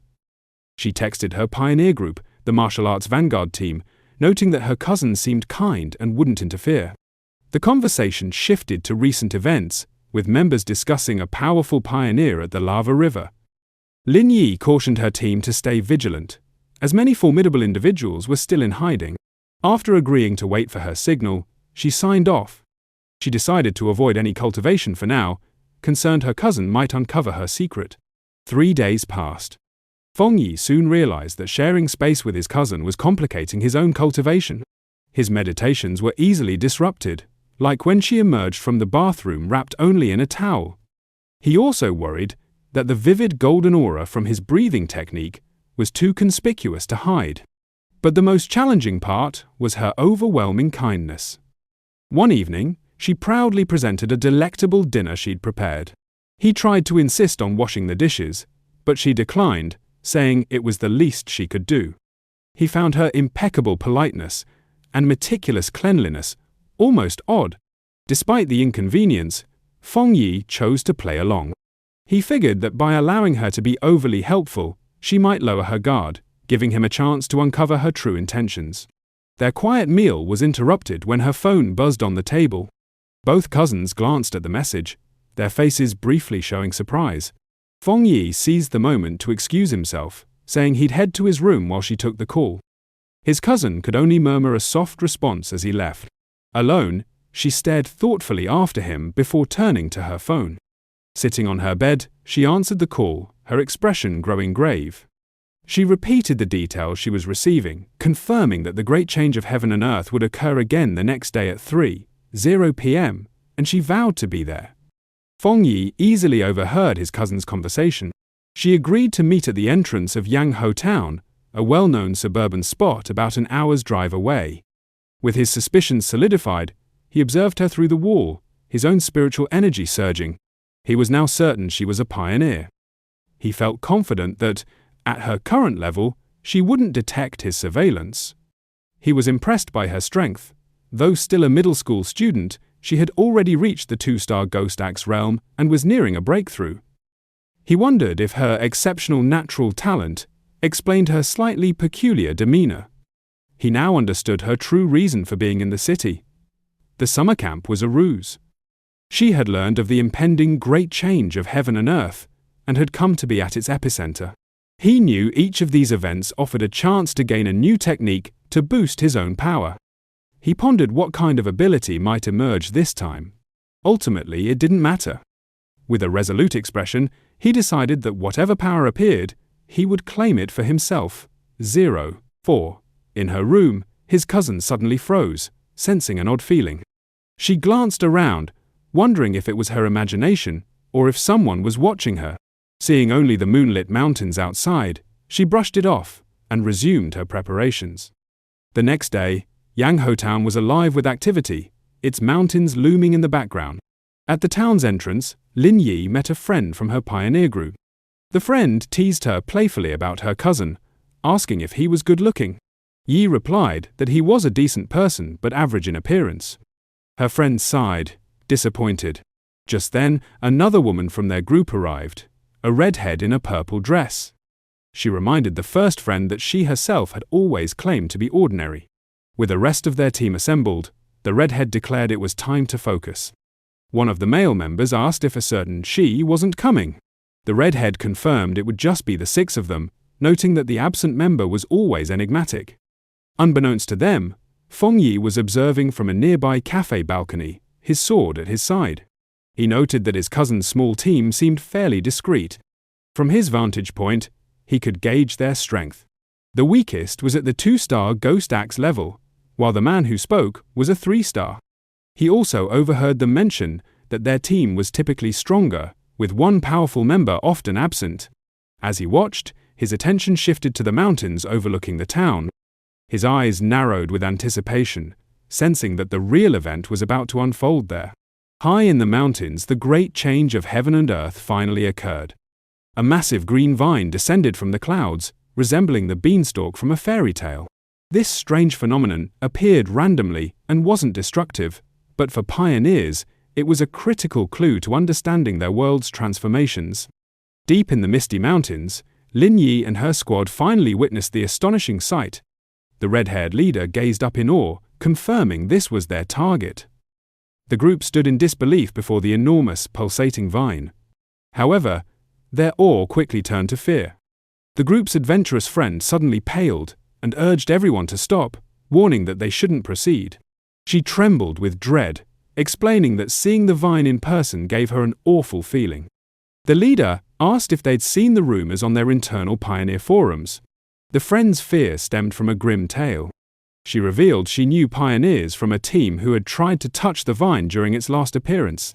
They were far stronger than she was, yet they met a horrific end. She described how, after coming here, they were all buried, their skeletons now entwined within the roots of a dark version of the vine. Overwhelmed with terror, she clutched her head in panic, confessing she feared they'd all meet the same fate. As she spoke, the reality around them shifted. They were no longer on a mountain path, but trapped inside a horrifying, pulsating, fleshy red cavern, the ground a grotesque mass of organic tendrils. The premonition of their demise was merely a terrifying foresight. On the misty mountain trail, the group's daring companion, deceived in an online love scheme, remained rattled by a sense of foreboding. She confessed that, although she had initially been prepared to embrace the pioneer's gamble, returning wealthy, or not at all, the sight of the vine filled her with paralyzing dread. Her instincts screamed that this was an unfamiliar, formidable, high-level beast, a mutation beyond her ability to confront. With tears welling in her eyes, she admitted she wasn't ready to perish there and wished to retreat. The red-haired captain and Lin Yi gazed at their distressed teammate with empathy. They acknowledged sharing the same oppressive sensation from the vine. Lin Yi elaborated, describing it as a void-like emptiness within the wood-type vine, as though all vitality had been consumed by time, leaving a hollow husk. This, she clarified, was the source of their collective fear. The group reached a chilling realization. The vine was feeding on their life essence. As the frightened companion teetered on the edge of panic, Lin Yi seized her hand, her expression radiating fierce resolve. She declared this was the way of the martial pioneer, a journey demanding they confront such perils head-on. Unseen by the team, Fang Yi observed from a nearby ridge. He too felt the suffocating aura of death emanating from the massive vine. He noted that, among all the global monsters he'd encountered, aside from those of pure dark essence, this vine evoked the most unease. He had to commend the small team's courage for even considering cultivation in such a treacherous place. Examining the creature closely, he saw that, despite being a plant, a symbol of life, it felt utterly devoid of vitality. It wasn't truly alive, but a lifeless entity masquerading as living, lacking any spiritual energy of its own. He could see it was marked by the blood and remains of its past prey. Back with the group, Lin Yi took command. Standing at the edge of a cliff, she addressed her team with renewed determination. She warned they had little time to spare. Aware of the danger, she proposed a cautious strategy. They would probe the area's energy from a distance, studying the monster without approaching too closely. Confident in her approach, Lin Yi believed this method would keep her team safe. She climbed to a high perch in a tree and began meditating, enveloping herself in a protective cocoon of blue spiritual energy. From a distant cliff, Fang Yi observed, impressed by their prudence. He noted they'd chosen a range that was both secure and ideal for cultivation. He gave credit to his top student cousin for accurately gauging the optimal distance, neither too bold nor too cautious. As Yi's cultivation intensified, the spiritual energy around her surged. Fang Yi watched in astonishment, realizing she was on the verge of breaking through to the 3-star Ghost Axe realm. He was genuinely impressed by his cousin's remarkable talent. In a brilliant burst of blue light, she achieved her breakthrough. Her teammates stared in awe, marveling that she had already attained such a formidable level of power. However, the massive energy surge from her breakthrough didn't go unnoticed. Deep within the forest, the dormant roots of the giant vines stirred, glowing with an eerie green light. The pioneers felt the earth tremble, and one of the men glanced back in alarm. Panic gripped the group as the monstrous vine surged toward them, its tendrils erupting from the ground. The team's leader was stunned that the creature could have detected them from such a distance. The vine's assault was swift and ruthless. Vicious green tendrils shot up, ensnaring 2 male pioneers. The rest of the group scattered in terror as their trapped comrades shouted for them to flee, warning that staying would mean certain death. The leader quickly realized the cause of the catastrophe. Yi's breakthrough had created too great a disturbance, attracting the monster's attention. As she yelled a warning, dark green tendrils began coiling around Yi's protective barrier, which still shielded her in her weakened post-breakthrough state. The leader knew capture meant instant death, as the vine's lethal aura would consume them. Under immense pressure, Yi's energy shield began to fracture. Chaos erupted as the red-haired leader tried to drag her panicked friend to safety. The friend screamed that they couldn't abandon Yi, but the leader, desperate, snapped back, asking what she was supposed to do. She furiously questioned whether she should sacrifice her own precious spiritual energy to shield Yi, effectively dying so her teammate could advance. Amid the turmoil, the leader tried to calm a male teammate who argued they should abandon Lin Yi to save themselves. He coldly stated that life and death were matters of fate, and if they didn't flee immediately, they'd all perish with her. He reminded her they were just strangers brought together by chance, accusing her of being overly sentimental. His pragmatic stance only fueled the leader's anger. She pushed him aside, shouting that she wouldn't abandon her teammate, even if it meant defying the group. From his cliffside vantage, Fang Yi watched the unfolding crisis. He knew his cousin, still a student, was likely unaware of the peril she faced, weakened in her meditative state. The vine's power was overwhelming, and he wasn't certain he could save her with his current strength. But he knew he had to act quickly, as the tendrils began crushing her protective barrier. Clenching his fist, a golden aura flared around him. He'd promised his aunt to protect her, and he would honor that vow. The red-haired leader sprang into action, weaving through the grasping vines to reach Yi. She delivered a powerful kick, snapping one tendril with the force of her strike. But her triumph was short-lived, as dozens more vines surged forward, ensnaring her completely. Just as the vines were about to crush her, Yi's protective shield shattered. But before the monstrous plant could seize its new victims, Fang Yi intervened. Leaping through the air, he unleashed 2 arcs of radiant golden energy from his sword. The rest of Yi's team could only watch in horror, screaming her name as her shield collapsed. A massive, fiery, phoenix-shaped blast of energy descended from the sky, striking the mass of vines with explosive force. Fang Yi landed gracefully in the now-cleared space, a small pillar of golden flame rising where he stood, having saved both his cousin and her valiant leader just in time. As Fang Yi hovered in a brilliant golden aura, his mere presence overwhelmed the deathly vine. The surviving pioneers watched in stunned silence as the monstrous plant, moments from killing them all, halted its assault and began retreating from the intense yang energy. The tendrils recoiled from the radiant light, hissing and dissolving as they withdrew. As Fang Yi descended, bathed in a dazzling glow, the pioneers shielded their eyes from the blinding brilliance, struggling to comprehend the scene. The pragmatic male pioneer who'd suggested abandoning Yi was dumbfounded, questioning whether this newcomer was another pioneer. The red-haired leader, equally astonished, recognized the power for what it was, the purest form of yang energy. She knew only a high-tier force of this magnitude could repel such a potent, life-draining creature. The male pioneer faced a crisis of confidence. He had always considered himself exceptionally gifted, having reached the 3-star Ghost Axe realm in record time, a feat few in the nation could rival. He understood that even Lin Yi, with all his talent, could scarcely compare to his own abilities. Yet, this enigmatic stranger operated on an entirely different plane. He glanced at his hands, then up at the radiant figure atop the cliff, feeling utterly small. If such trailblazers existed, he pondered, what were they truly? The newcomer hadn't merely defeated him, he had overwhelmed them all with raw, unmatched strength. As Fang Yi stood enveloped in the golden glow of his power, his system sprang to life. It had sensed the potent wood attribute within the deadly vine and initiated the auto-writing process, swiftly crafting a new technique.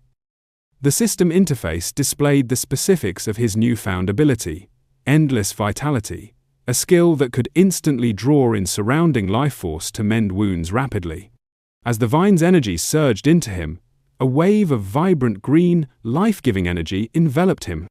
He marveled at the extraordinary wood attribute technique he had just acquired, realizing that as long as life existed nearby, he possessed what amounted to an inexhaustible energy-absorbing mechanism. As Fang Yi absorbed the last of the anomaly's power, his system successfully isolated the vine's primary attribute. A notification confirmed it. Extracted attribute, desolation. The system outlined its fearsome capability, the power to instantly generate a barren aura that annihilated all nearby life. Fang Yi stood serenely amidst the swirling green energy, fully embracing the new power. When he opened his eyes, they gleamed with the same vivid green as the desolate vine. He stood in the now barren clearing, a faint green aura encircling him. He realized why the vine could only thrive in such a perilous, isolated place. Anywhere else, it would siphon every trace of life for miles.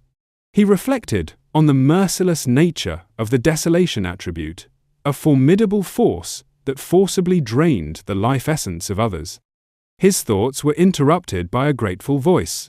The red-haired leader of the pioneer group approached, her clothing tattered and her body battered, but alive.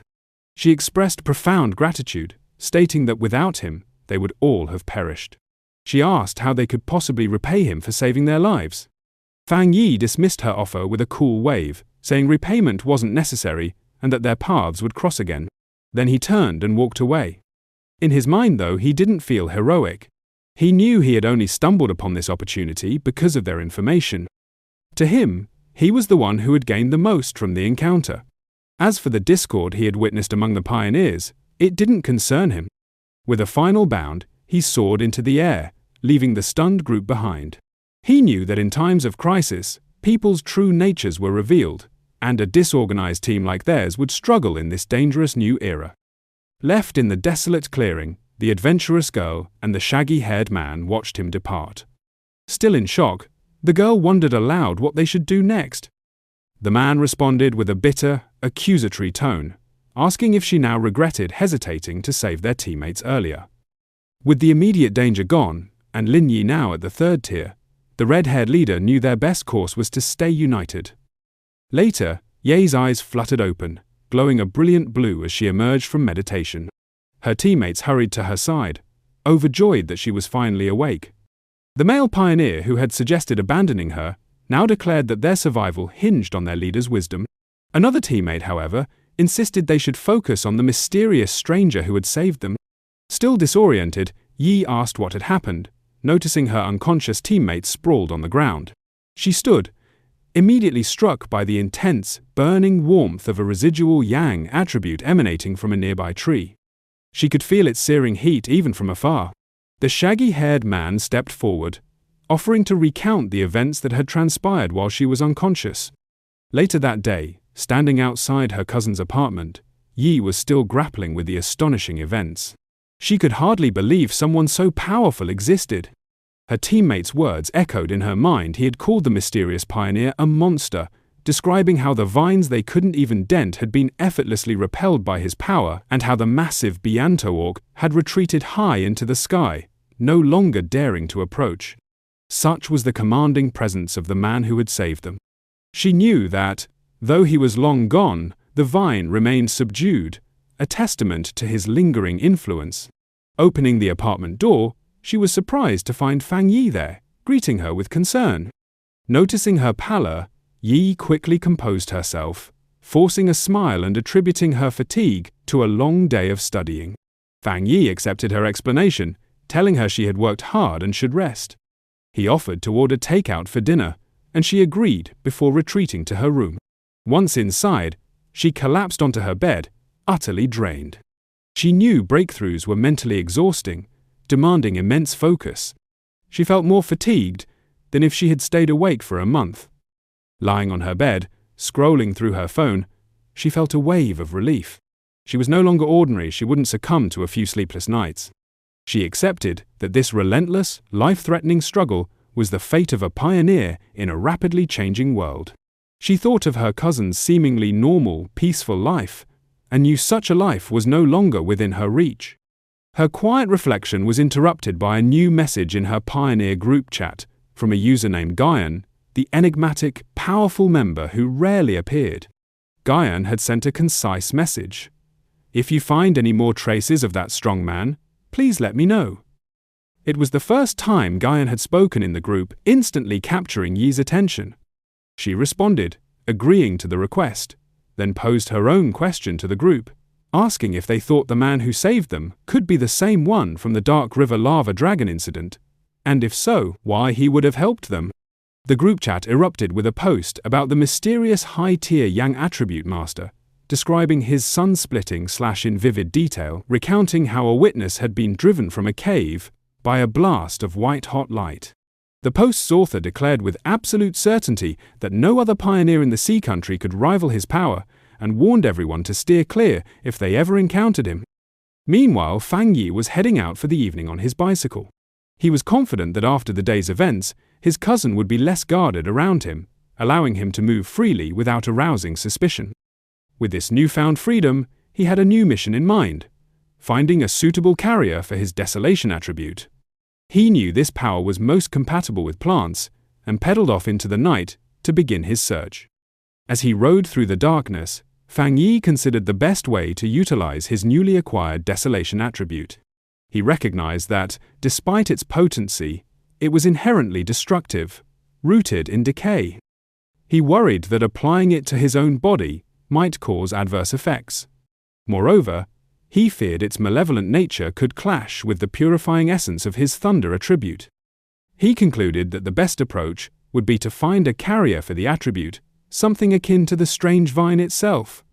He speculated that the original vine monster had emerged when an ordinary plant detected the return of rich spiritual energy and evolved, developing the desolation attribute to amass more power.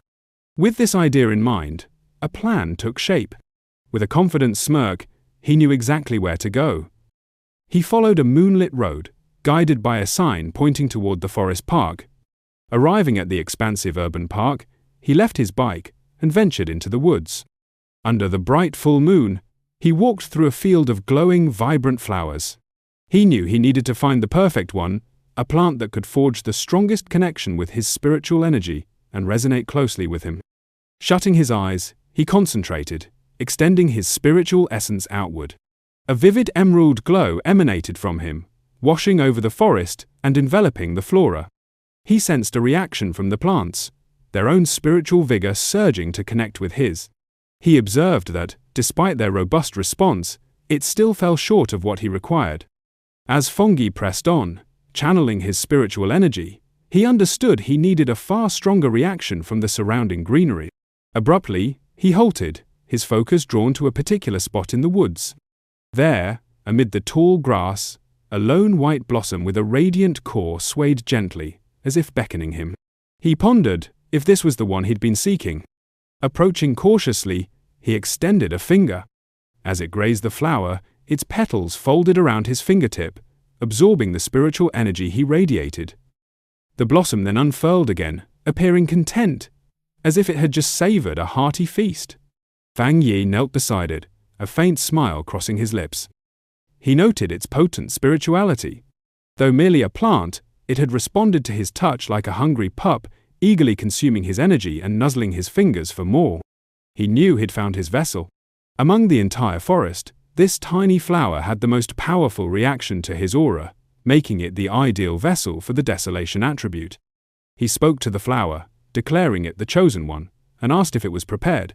Without awaiting a reply, he released a swirling torrent of green spiritual energy, directing it entirely at the small white bloom.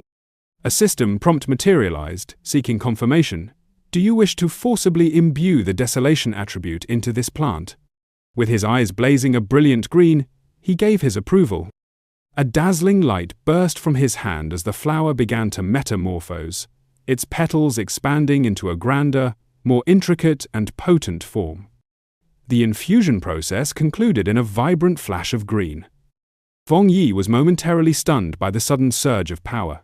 The simple white flower had utterly transformed.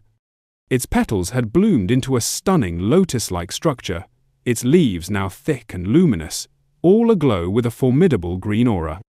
The newly empowered flower wasted no time asserting its dominance. It unleashed a massive wave of desolation energy, its roots burrowing into the soil as it drew strength. The impact was immediate and devastating.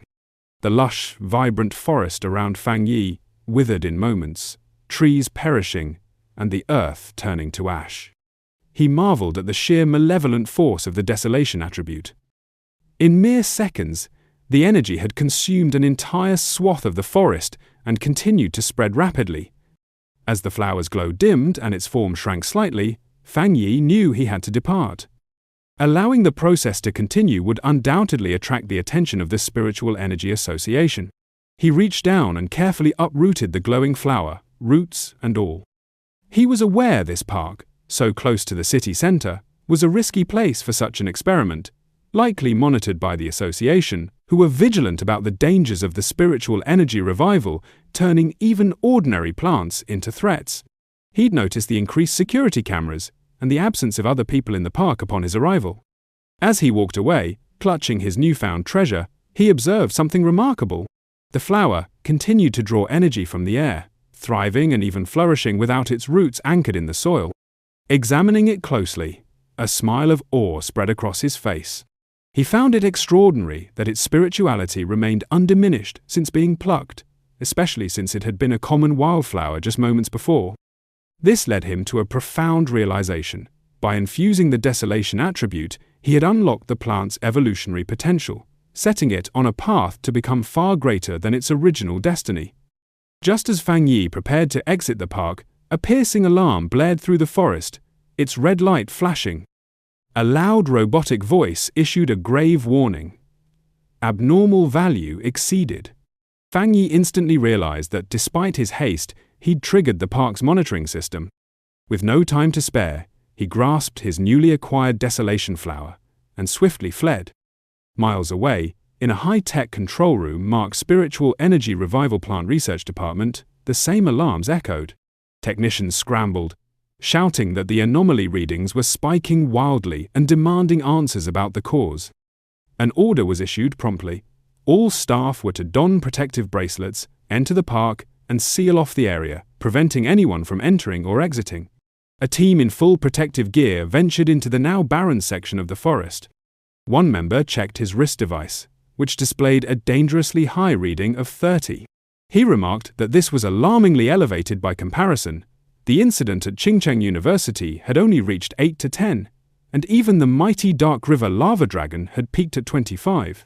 Another team member noted that the park's baseline spiritual energy had never exceeded 10. As one researcher collected a soil sample, another reported peculiar findings.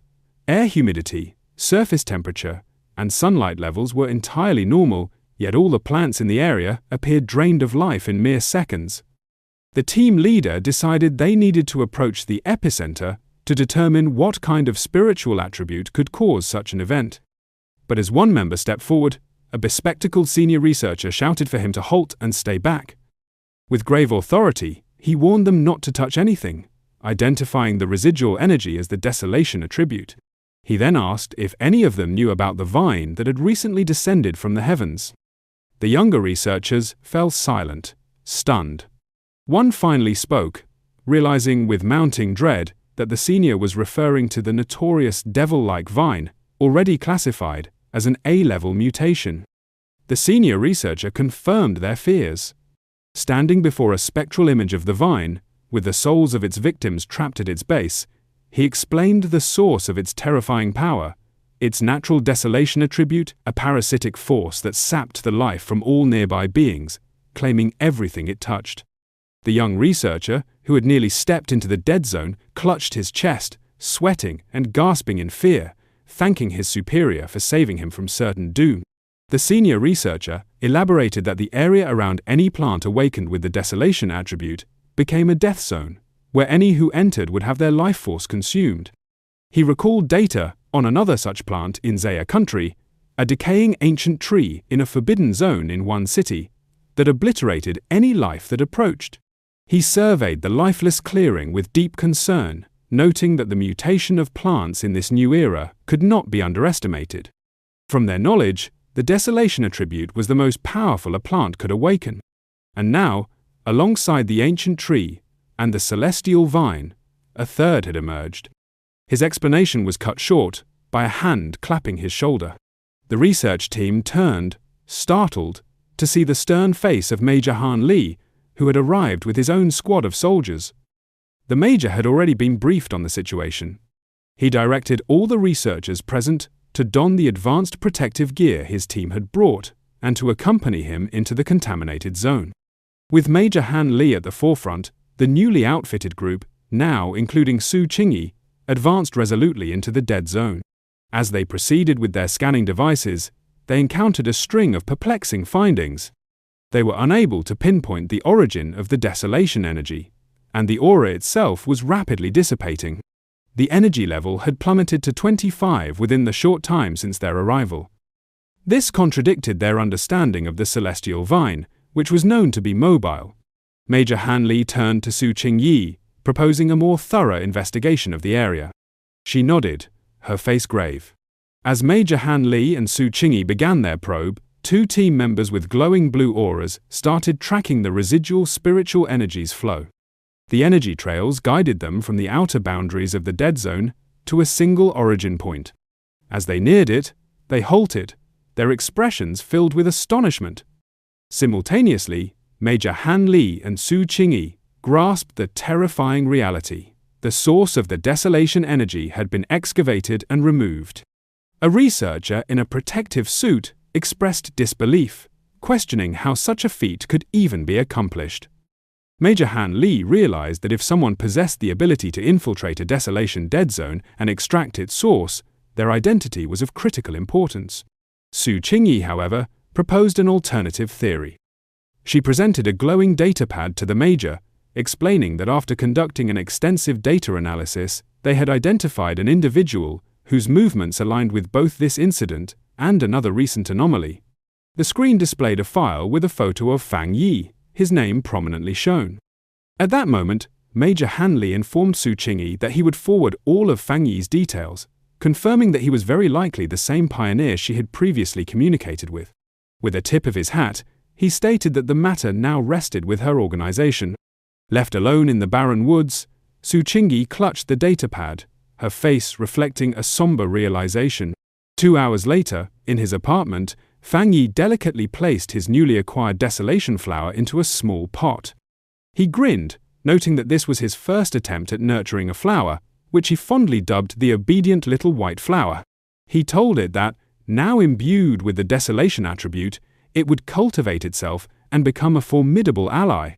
He recognized that its unique life-draining abilities would prove invaluable in combat, and its unassuming appearance would serve as ideal camouflage, easily concealed from his cousin. As he gently brushed a petal, he mused that in this perilous new world, brute strength was only part of the equation. The true path to triumph lay in possessing more hidden assets. Fang Yi's tranquil evening was disrupted by his phone buzzing on the table. He picked it up, surprised to see the caller ID, Old Wong. He instantly recalled his childhood friend, Wong Ling, whom he hadn't seen in the 3 years since Wong had enlisted in the army. A brief flashback depicted their close friendship during their school days. A bond fractured when Wong Liang abruptly announced his decision to join the military. Fang Yi answered the call. On the other end, Wong Ling's cheerful voice greeted him, asking if he was back in town and suggesting they meet for a drink at their old haunt. Fang Yi was caught off guard by the suddenness of it all. Wong Ling chuckled, mentioning that he had a major secret to share and that Fang Yi shouldn't be too shocked upon hearing it. Unbeknownst to Fang Yi, the seemingly warm reunion was a meticulously orchestrated trap. After ending the call, it became clear that Wong Lang was not alone. He was in a dimly lit room, reporting to a stern, heavily scarred woman with long red hair, dressed in a high-ranking military uniform. Su Qingyi was also present at the table. Wong Ling confirmed to the officer that he had followed her orders. He then made a specific request, asking that if Fang Yi was not the individual they sought, his safety be ensured. The red-haired officer tapped her finger on the table with impatience. She coldly brushed off his concern, instructing him to focus on his mission and avoid unnecessary actions. With an icy detachment, she added that if Fang Yi proved to be the wrong person, Wang Liang should simply view it as a consequence for his actions. In a dimly lit tavern, Fang Yi and Wang Liang clinked their beer mugs in a toast. They settled in, sipping their drinks, and reconnecting. After 3 years apart, Fang Yi observed that his old friend appeared far more seasoned, likely shaped by the rigors of military life. Wang Liang shared stories of his time in the army before turning the conversation to Fang Yi, asking how he'd been. Fang Yi replied briefly, mentioning he was doing fine and had attended university. As he sipped his beer, memories of his past life flooded back a turbulent era when he never saw Wang Liang again. He recalled that his friend, a soldier, had likely perished in some obscure battle. Now, in this new life, Fang Yi wondered if he could alter his friend's destiny. Wang Liang shifted the topic, his voice growing grave. He asked Fang Yi if he'd noticed anything odd recently, like zombies or creatures straight out of films. Fang Yi tensed, instantly alert. He wasn't shocked that someone in the military might know about the spiritual energy resurgence, but the blunt question seemed like a probe to gauge his awareness. Feigning ignorance, Fang Yi asked what he meant. Wang Liang let out a heavy sigh, clarifying that he wasn't trying to ease his mind but to caution him. He warned Fang Yi that soon, everything they held dear, education, riches, status, would lose all value. The world's very foundation was about to shift. Fang Yi listened intently, his expression blank as he stared into his empty mug. He knew regular soldiers were bound by oaths of secrecy and couldn't divulge details about the spiritual energy revival. This confirmed his suspicion. The military had marked him as a target, and Wang Liang, his childhood friend, had been sent to test him. Seeing Fang Yi's silence, Wang Liang tried to reassure him, saying he'd be safe as long as he kept quiet. But Fang Yi saw through it. Despite his act, his friend was trying to protect him, risking military protocol to warn him of the impending upheaval. Their talk was abruptly interrupted when Wang Liang's phone buzzed urgently. He answered, and an angry voice demanded he return to his unit immediately and report to a designated location within 10 minutes. Wang Liang snapped to attention, accepting the order as Fang Yi watched quietly. He stood abruptly, apologizing to Fang Yi, and explaining that an urgent mission prevented him from walking him home. As Wang Liang prepared to leave, Fang Yi dropped his pretense. He asked if the mission was tied to the spiritual energy revival, and insisted on coming along. Wang Liang paused, turning back with a mix of surprise and confusion. Fang Yi rose, grabbed his friend by the collar, and demanded to be taken to his superiors, revealing he knew the true purpose of their meeting. He reassured Wang Liang that, while he wasn't sure what his superiors knew, he trusted his friend wouldn't harm him. Fang Yi explained his curiosity about the military's role in the global changes, especially since the Spiritual Energy Association was already handling monsters. He wanted to witness it firsthand. Wang Liang agreed, and they headed toward a vast, heavily fortified military base nestled in a mountain valley, marked as Military Zone 19, Spiritual Restricted Area. As they approached, Fang Yi felt the overwhelming density of spiritual energy, noting its concentration likely exceeded that of a typical pollution zone. A squad of soldiers met them, one ordering Wang Liang back to his unit. After a brief inspection, the soldiers permitted Fang Yi to enter, guiding him through a brightly lit hallway. Inside the base, Fang Yi and Wang Liang were led to a massive, cavernous training area, where a group of soldiers battled desperately, wielding crackling blue energy to fend off a monstrous, spiky black creature with a single glowing red eye. The beast countered with ferocious strength, unleashing a destructive red energy beam that tore through the soldiers' ranks, eliciting screams of agony and fear. From a raised platform, a stern red-haired officer observed the chaos with a sharp gaze. Fang Yi, brought before her, instantly recognized the creature's power as a fusion of two distinct attributes. The officer confirmed his observation, noting the monster was a deadly blend of dark and flame attributes, making it exceptionally ferocious and ruthless. She added that it had already gravely wounded several of her men. A caption identified her as Gi Royan, a 3-star Ghost Axe Realm officer. Spotting Wang Liang, she barked his name, and he stood rigid. She demanded to know why he'd brought an unauthorized civilian into a restricted zone, but before he could respond, she cut him off. Her expression softened slightly as she told him to forget it, stressing the urgency of the situation and ordering him to join the formation immediately. Turning to Fang Yi, she saw nothing remarkable about him, noting his spiritual energy was only faintly active. She briefly considered if he could be the powerful pioneer they sought, but dismissed the idea. focusing on the battle. She issued Fang Yi a stern warning. As Wang Liang's friend, she'd overlook his presence, but he was in a restricted zone, and his safety was his own responsibility. He was also bound to secrecy about everything he witnessed. Fang Yi simply nodded, saying he understood. With that, Gi Royan took charge. She grabbed a massive energy cannon and called out to 2 soldiers who sprang into action, their bodies enveloped in blue energy as they engaged the monster in close combat. Gi Royan aimed her cannon and fired a powerful blast of pure energy at the creature. The attack struck directly, causing a massive explosion, but the monster was far from defeated. It roared furiously, its shadowy form pulsing with a menacing red glow, its fanged maw growing larger and more menacing. The attack had only enraged it, accelerating its mutation. The creature lashed out with massive claws, and one soldier shouted a warning to his comrade. The other soldier blocked the blow but was hurled backward by its force. Gi Royan took command, ordering her team to stay cautious and maintain distance. She knew they had to destroy the creature before its evolution was complete. Watching from the sidelines, Fang Yi admired the soldiers' skill. He saw a disciplined, cohesive unit that trusted each other implicitly, their combined strength far surpassing their individual abilities. But his thoughts were interrupted as he noticed the monster's power growing at an alarming rate. He yelled for them to retreat, warning that they couldn't match the creature in its current state. His warning was drowned out by the chaos. The monster unleashed a massive surge of dark purple energy, sending soldiers flying. Gi Royan stood firm, ordering her team to heighten their alert level and reclassify the restricted area's mutation level. With a fierce shout, she commanded no one to retreat. It was too late, the monster's transformation was complete. Now a colossal demonic beast, wreathed in black and red flames, its eyes burned with pure malice.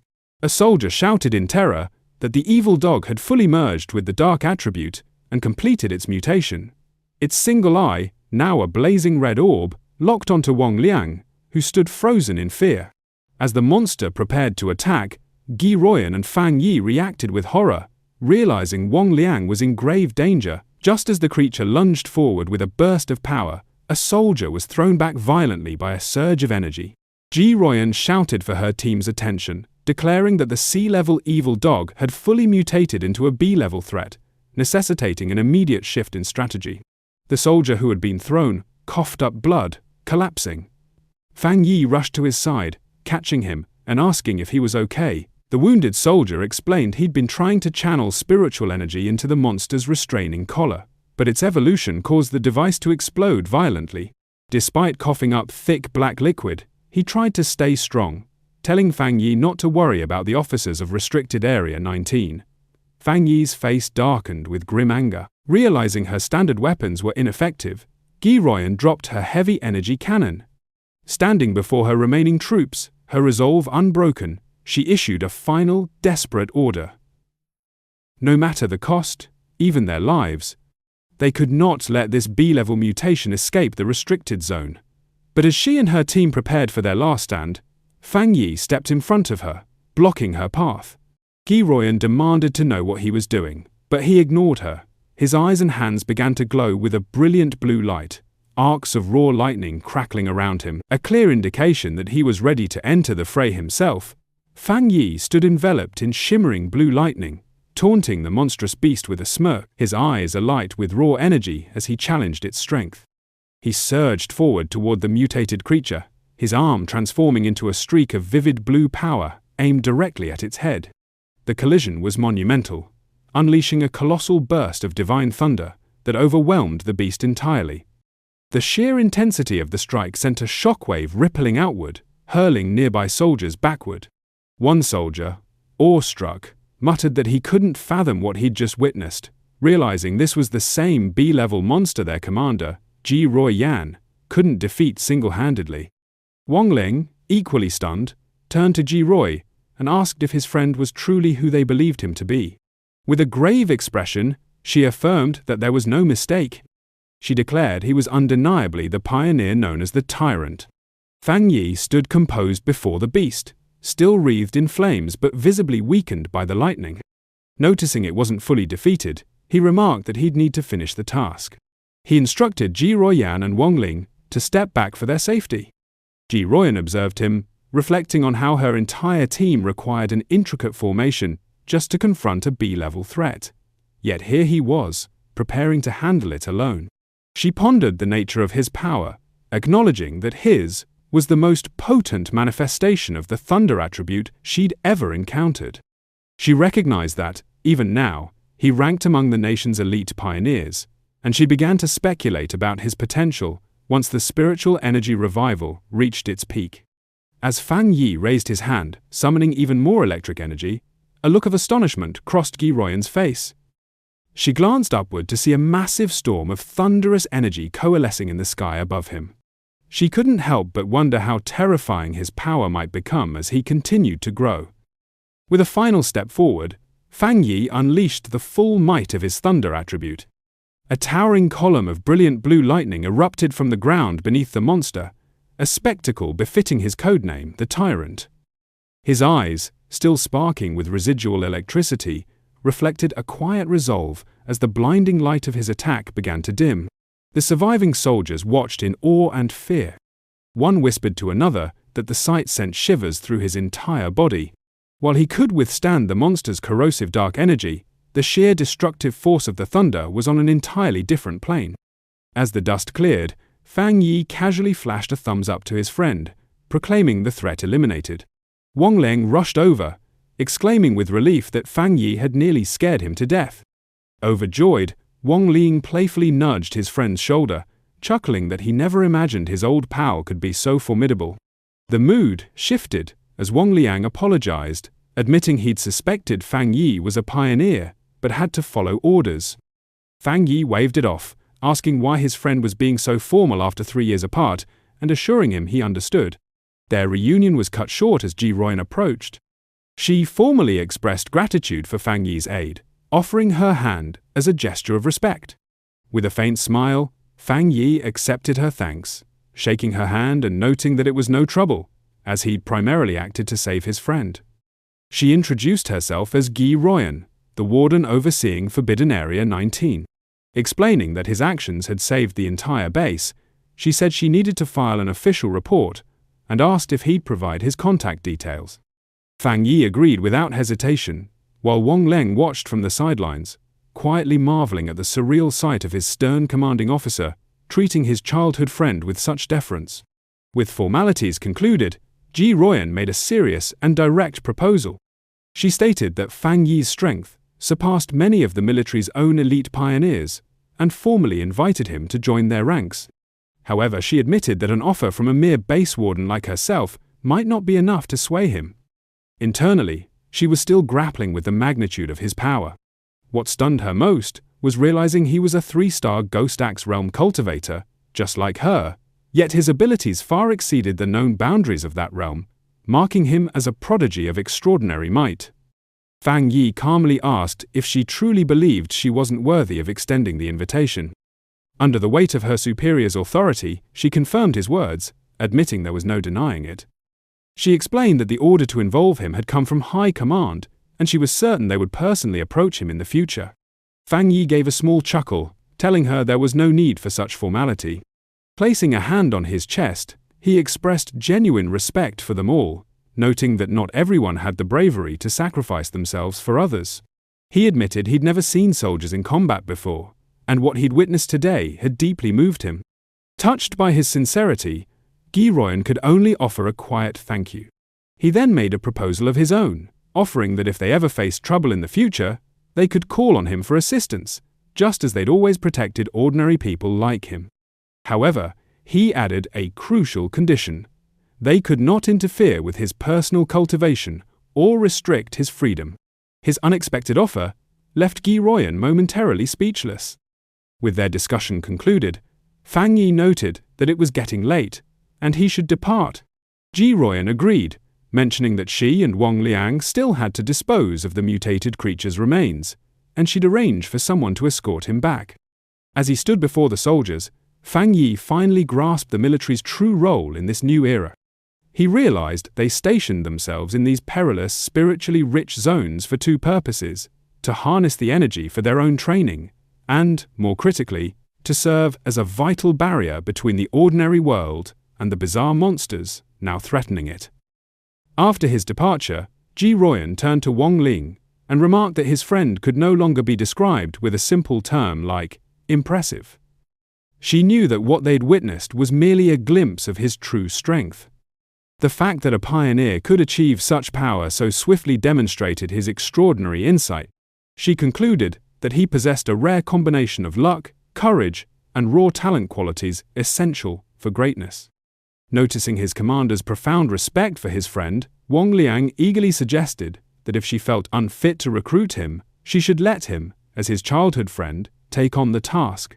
Ji Royan, however, swiftly brought him back to reality with a sharp tap on the head, ordering him to stop talking and help her clean up. He could only comply as he was dragged off to work. Later that night, back at his apartment building, Fang Yi meditated on the rooftop, surrounded by a radiant golden aura. He reflected on his encounter with the military. He knew that while the trip had exposed his identity, he'd only revealed his thunder attribute, keeping his other abilities hidden. Based on their respectful demeanor, he concluded this was likely a positive development. He now understood that his rare thunder attribute was an ideal counter to the dark monsters the military battled, making him a highly valuable asset. He was confident they would seek to recruit him rather than threaten him, granting him access to the fastest paths to growth and the most advanced knowledge. The day's events had also clarified the distinct roles of the nation's two primary pioneer forces. The military, represented by Ji Royan, were the Night Watchers, the unseen guardians of the nation. The Spiritual Energy Cultivation Association, with agents like Su Qingying, was tasked with addressing threats that infiltrated cities, safeguarding civilian lives as much as possible. He understood the government's dual strategy, using forbidden zones to contain the greatest dangers, while gradually releasing information to the public about the impending changes. This cautious approach was buying precious time, preventing societal collapse into chaos. As he continued meditating, a brilliant orb of golden energy pulsed within his core. He noted that despite absorbing the rich energy of the Forbidden Zone, he hadn't felt an immediate urge to advance. But that sensation quickly shifted. Golden energy surged through him, and cracks of power spread across his face. Even a brief time in such a spiritually potent area had filled him to the brim. He recognized the signs instantly. He was on the cusp of another breakthrough. Meanwhile, on the streets below, his cousin Lin Yi was walking home with groceries, wondering if he'd returned yet. She mused that if he was home, she could have him try her cooking.